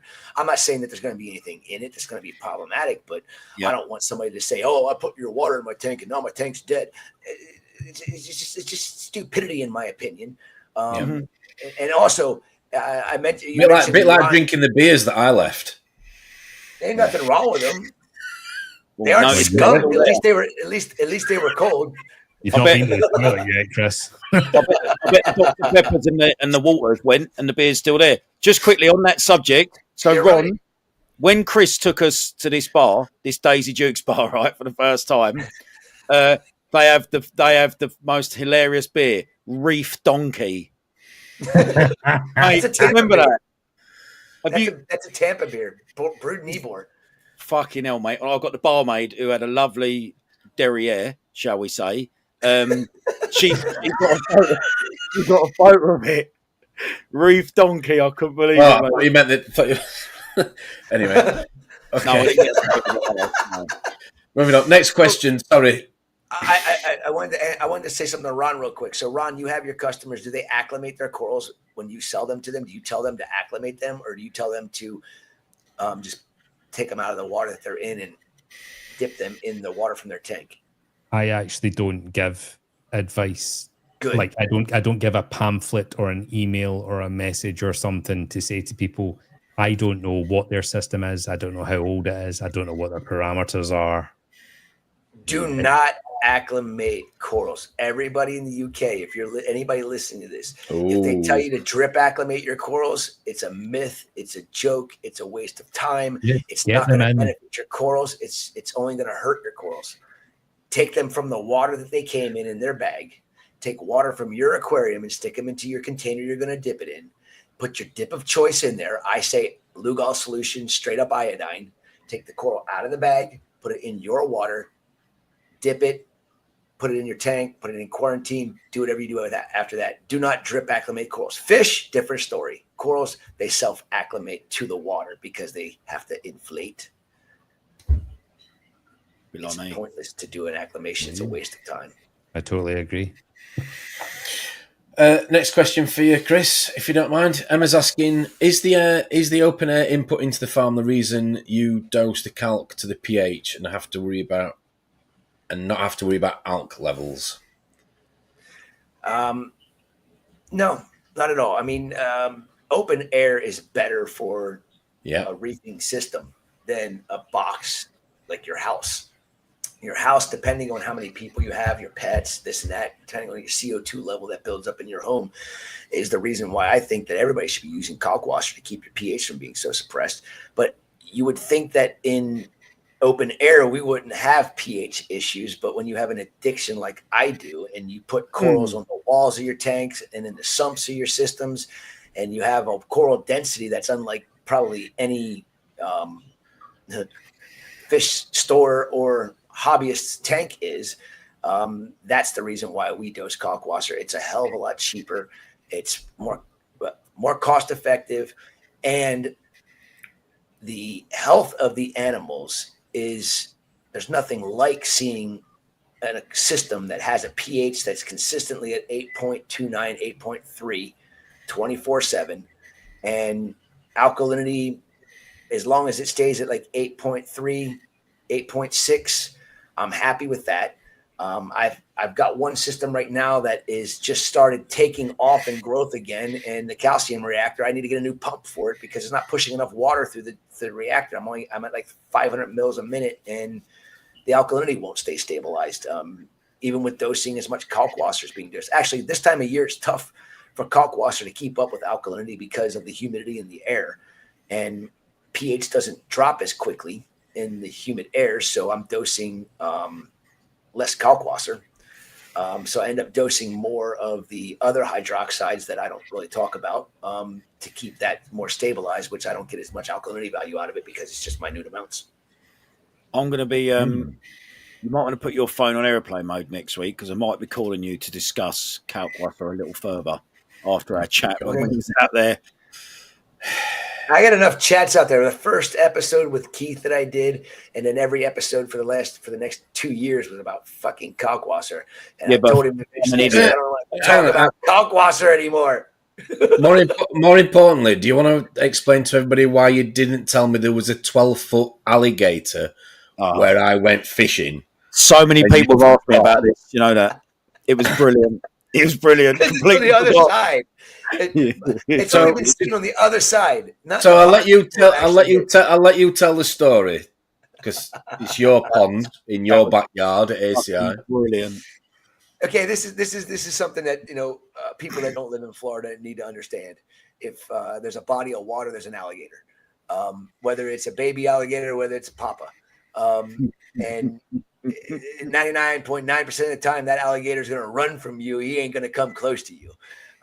Especially something that looks like a tasty morsel. If you're a kid, run. Stay the hell out of the water. If you're an adult, more than likely, they're not going to come even close and bother. Go fishing. If you're an adult, go fishing. Yeah, well, Tom's down there fishing. I wasn't expecting to see him standing out in the water. We was hang on. We were from the bank in a bunch of fucking. We were working. We were working, weren't we? You know what I mean? Tom was fishing while we were working. You said to us there were 2 places to fish that you could get that were accessible. Yeah? Yes. One we fished where we got bit by the fire ants, which you were talking about earlier.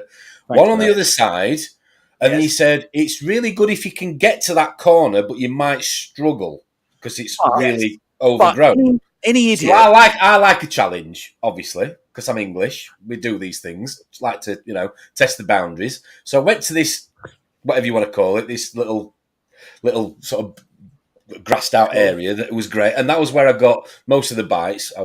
Which I didn't land because I didn't catch any fish. Blah blah blah. Yeah. And Sure, you that's a then fisherman. said to me that the landlord drove past. Your landlord drove past and said to you, "Do you know this guy?" And you went, "Yeah, he's unfortunately with me for the next few days." I didn't say it, fortunately. And he said, "Have you told him that that's the place that we saw the 12-foot alligator yesterday?" Is that not wrong? It's not wrong, but I didn't know it was yesterday if they saw it until I saw it. Can So how the hell was I supposed to tell you about the 12-foot alligator?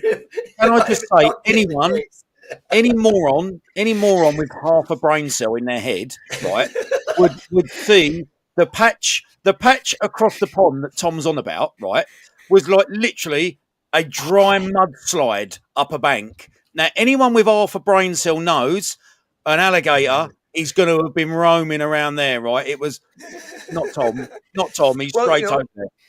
He was perfectly fine where he was because he was actually in the middle of a weed patch. And the water wasn't that deep there. So it's not like the gator could have snuck up underneath the weeds without Tom seeing the weeds moving because, But Tom's not light on his feet, Chris. That's from the his problem. back to his belly. What? Tom's not light on his feet. That's the problem. It don't matter. He'd have seen it coming from about 50 yards away. I'd have fucking loved to have seen you running back to the farm with a fucking alligator fucking running after you. No. Anyway, and then we went for the meal that night, and Amanda said to you, "Oh, you meant to go to get you and Ryland should have gone fishing together because that's what you do." So anyway, well, the minute we fucked off, the bass come out biting. If you look at Chris's fucking Facebook, yeah, I saw that. Fucking catching. Yeah, him and Isaac just constantly catching. And did they have the rubber? Did they have the rubber frog on the end? Yeah, the worms. No, he had. What do you call that worm? But here's the thing that's different. We were. What do you call the worm? When we caught those fish, we were at the ponds within our development. What do you call the super worm that catches all the bass? Sweet tater pie. Right, and we ended up with a fucking bullfrog on the end of a fucking hook. Oh shit! Yesterday, Dan comes running out of the bathroom and he goes, "Who was in the bathroom last?" And I'm like, "Oh shit! Did somebody destroy the bathroom?" And it was Justin. And Justin comes out and Dan comes walking in. He goes, "Go get that shit out of the fucking bathroom." And Justin comes walking out and he's got a bullfrog. It's as big as his hand from here to here, just sitting in his hand. A bullfrog. I'm like, "Was that in the toilet?" He's like, "Yeah."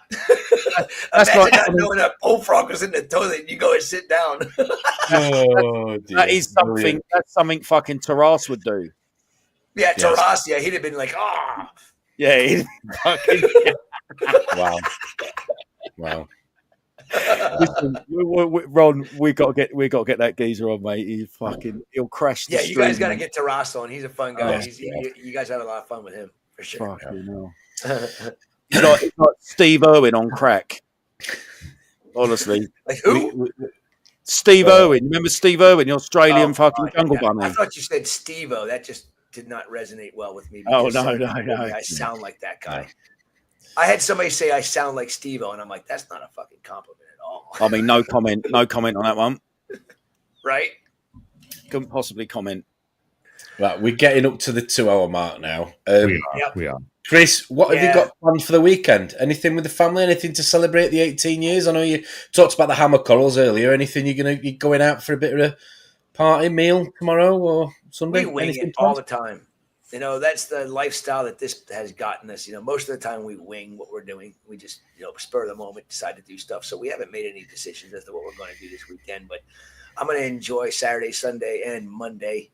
I'm just going to chill and relax and do stuff with the family. Good man. What it is exactly, I don't know. And you are a proper family man. Make it happen. Try.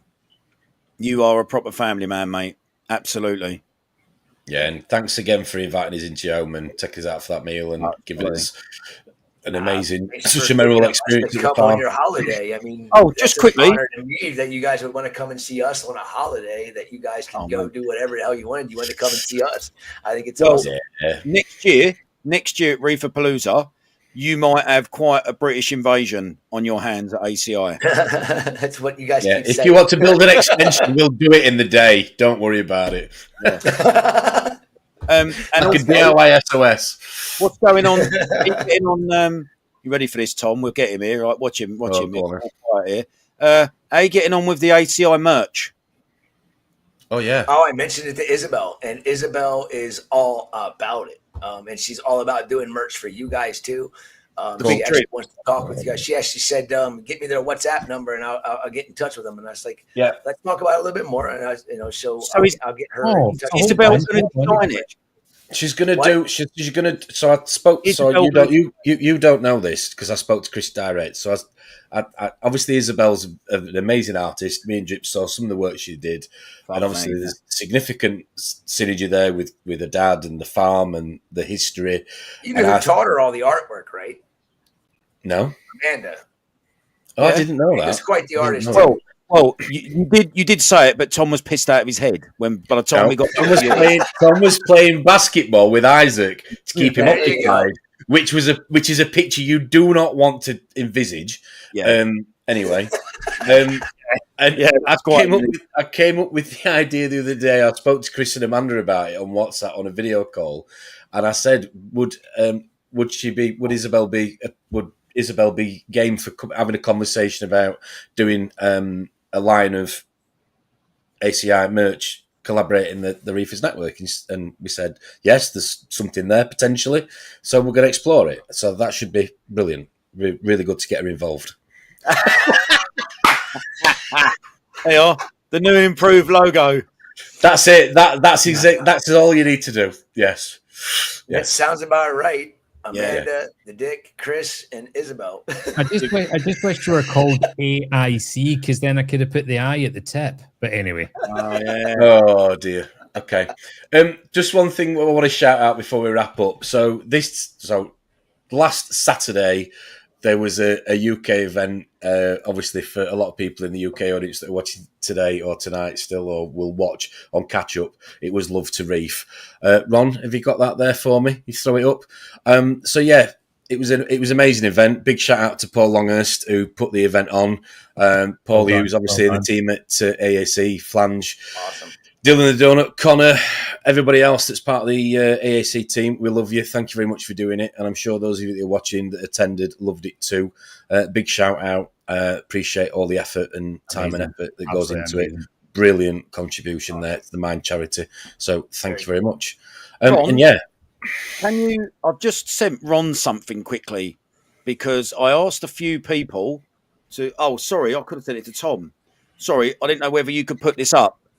Because we made quite good friends with these when we came over, and they had some wonderful words to say about Chris and ACI and when they were first starting up, and they've gone on to really thrive. Will it take long, Ron? Is it possible? No, got it. Brilliant.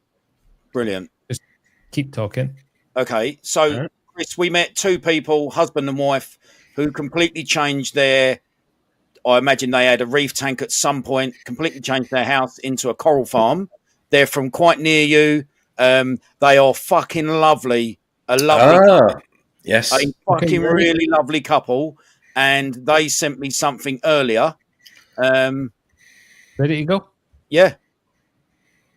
Hey guys, this is Terrell from Poutine Reefs. Just wanted to send Chris Meckley and ACI a happy 18th birthday. Congratulations. Hey. Yeah. Terrell's coming on soon. Got to book him in. I've heard very, very good things about his coral from Alisa, the pocket rocket. Yes. Mate, do you know what? When you speak to, and listen, if you're of a certain age in terms of an adult, I hope you're at a point where you can recognise humble human beings, right, through life experience. When you meet proper, humble, decent, kind people, everyone we met that, in my opinion, is one of them, Chris, over there in America, all had nothing but wonderful things to say about you, ACI, and do you know what, mate? The biggest compliment you get is that you give people your time for fuck all. Yes, I I agree. So many people said to us over there, he was so good to us. You know, people starting off, they might reach out to various people, mate, and never hear back from certain companies, individuals, whatever. But so many people said that you fucking always replied. You was always there offering help, offering advice. That's interesting because I messaged Chris and he fucking ignored me. But he I got the email though from Amanda for the 4-day. I got an invoice for a 4-day consultation for me and Drippy. So are we splitting it, Drip? I think it was $2,500 each. That's what they've quoted us for spending the time at ACI for the tutorial. That's what they quoted us. Yeah, Thursday the 10th of April, Chris, I sent you 1, 2, 3 messages, a full request to do a little video thing for this channel to slag off all of us, and you just completely fucking ignored me. So that's on what? How'd you send me the message? On WhatsApp. Chris, that. You did explain it to me. You did explain it to me. And he said, his exact words were, I can't stand that fucking Scottish prick. So that would explain why, Ronald. There you go. So tell me the date again.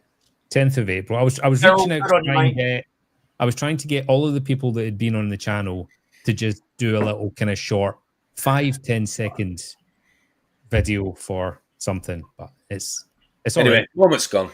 Yeah, it doesn't happen often, but what happened, I can tell you exactly what happened because I found you. You were the first person to text me that day, and when I scroll down, there's 1, 2, 3, 4, 5, 6, 7, I love how 8, it feels the need to explain 9, 10, 11 more messages above you. So I looked at your message, and then because there's so many other messages that day, you were off the page, and I apologize. I'll take it back. Ron, I will never let that happen again. I've just messaged you, Chris. Did you get it? By the way, I take it all back. Chris Meckley, full of shit. You are now part of the my contact list. Oh, okay. I thought it was another list. Just waiting for that block list. Yes. Okay. Yes. Nice to see you, Terrell, in the chat. Thanks ever so much for supporting us, mate. It was great to hang out with you and your missus for a couple of days at RAP around the pool bar. It was amazing. And when we come back next year, we are so going to pay you guys a trip. Me and Drip will be down. You coming? We're trying to drag him over next year. We are going to try. Chris, Ron needs to come. Put Ron under pressure right now, live on air. Put him under as much pressure as possible. Ron needs to get his ass over here to Orlando and down to Plant City to ACI so that you can see our coral farm and enjoy. I would absolutely love to, but as you know, running your own business. Here we go. Do you have an Apex? Do you have an Apex or a Hydros? I do. Okay, I flew to Indonesia with my Apex and Hydros. Never had a problem. Just took your Apex with you. Yeah. Apex Fusion? No, you took your Apex with you. You said you flew to Indonesia with your Apex. That's on his phone. On his phone. Apex Fusion app. That's what I missed. Off the plane in Indonesia and goes, fuck. You know how many times I said fuck when I was in Indonesia because I couldn't do shit? Well, you want to be careful. I couldn't get a connection. You weren't asking for a fuck. Yeah, I was going to say, Amanda's watching. So just before we wrap up, gentlemen, Ron runs a Discord channel where he also has one of his sections is what's called Tank Tour. So people who have a reef tank will give the tour to a panel of a live audience or a pre-recorded audience, and they will go through the technology that runs the system, parameters, blah blah blah blah. Will you be prepared at a time that suits you and Ron to give him a tank tour of ACI? Yeah. There you go. It just absolutely came in my pants. There you go. Okay, so we've lined that up. Chris, thank you ever so much for coming on. I know it's your 18th anniversary birthday. Thanks to Amanda, Isaac, Isabel for being patient and putting up with us Brits even more. Even Sam Parker says he's on the bus. It's confirmed. It's booked in. Here we go, Samuel. Hey, Sammy, Thank you very much. Nice to see you. Me and Dripp are going to be back on Sunday with Esan and Julian are going to be having a catch up with what's going on down under in Australia with the Triton Lab and the tanks down there. Me, Dripp, and Ron, and another guest, well, another co-host will be joining us or debuting next Friday. So enjoy your bank holidays, whatever you're up to. Thank you very much, Chris. Emotional as ever. We will book you in next week. I'll send you the intro. Yes. Give me a couple of months at least. Yeah, I'll give you a couple of months, mate. Have a catch up. But no, seriously, everybody, all of you that are watching tonight, thank you ever so much for putting up with it. Thank you ever so much for the support. I think we're over 750 subscribers. We couldn't do it without you. We really appreciate it. And I genuinely mean it when I say it. Enjoy your bank holiday. Have a good one. We'll see you soon. Take care. Bye. Hi guys, just finished a little bit of work in the lab and wanted to let you know that Julian and me will be live on YouTube with the Reefers network from the UK again on Sunday the 25th. So we would really like you to join. I'll be here in the shed. I'm not sure if Julian will be here, but I'll be here. I can tell you everything about the tank and explain to you the Triton method. If you have questions about Triton ICP or ICMS or whatever, just bring them. These guys are awesome. Will be a lot of fun. So just come over there and make sure you follow the Reefers network to find out more. Okay, see you there. Take care, guys.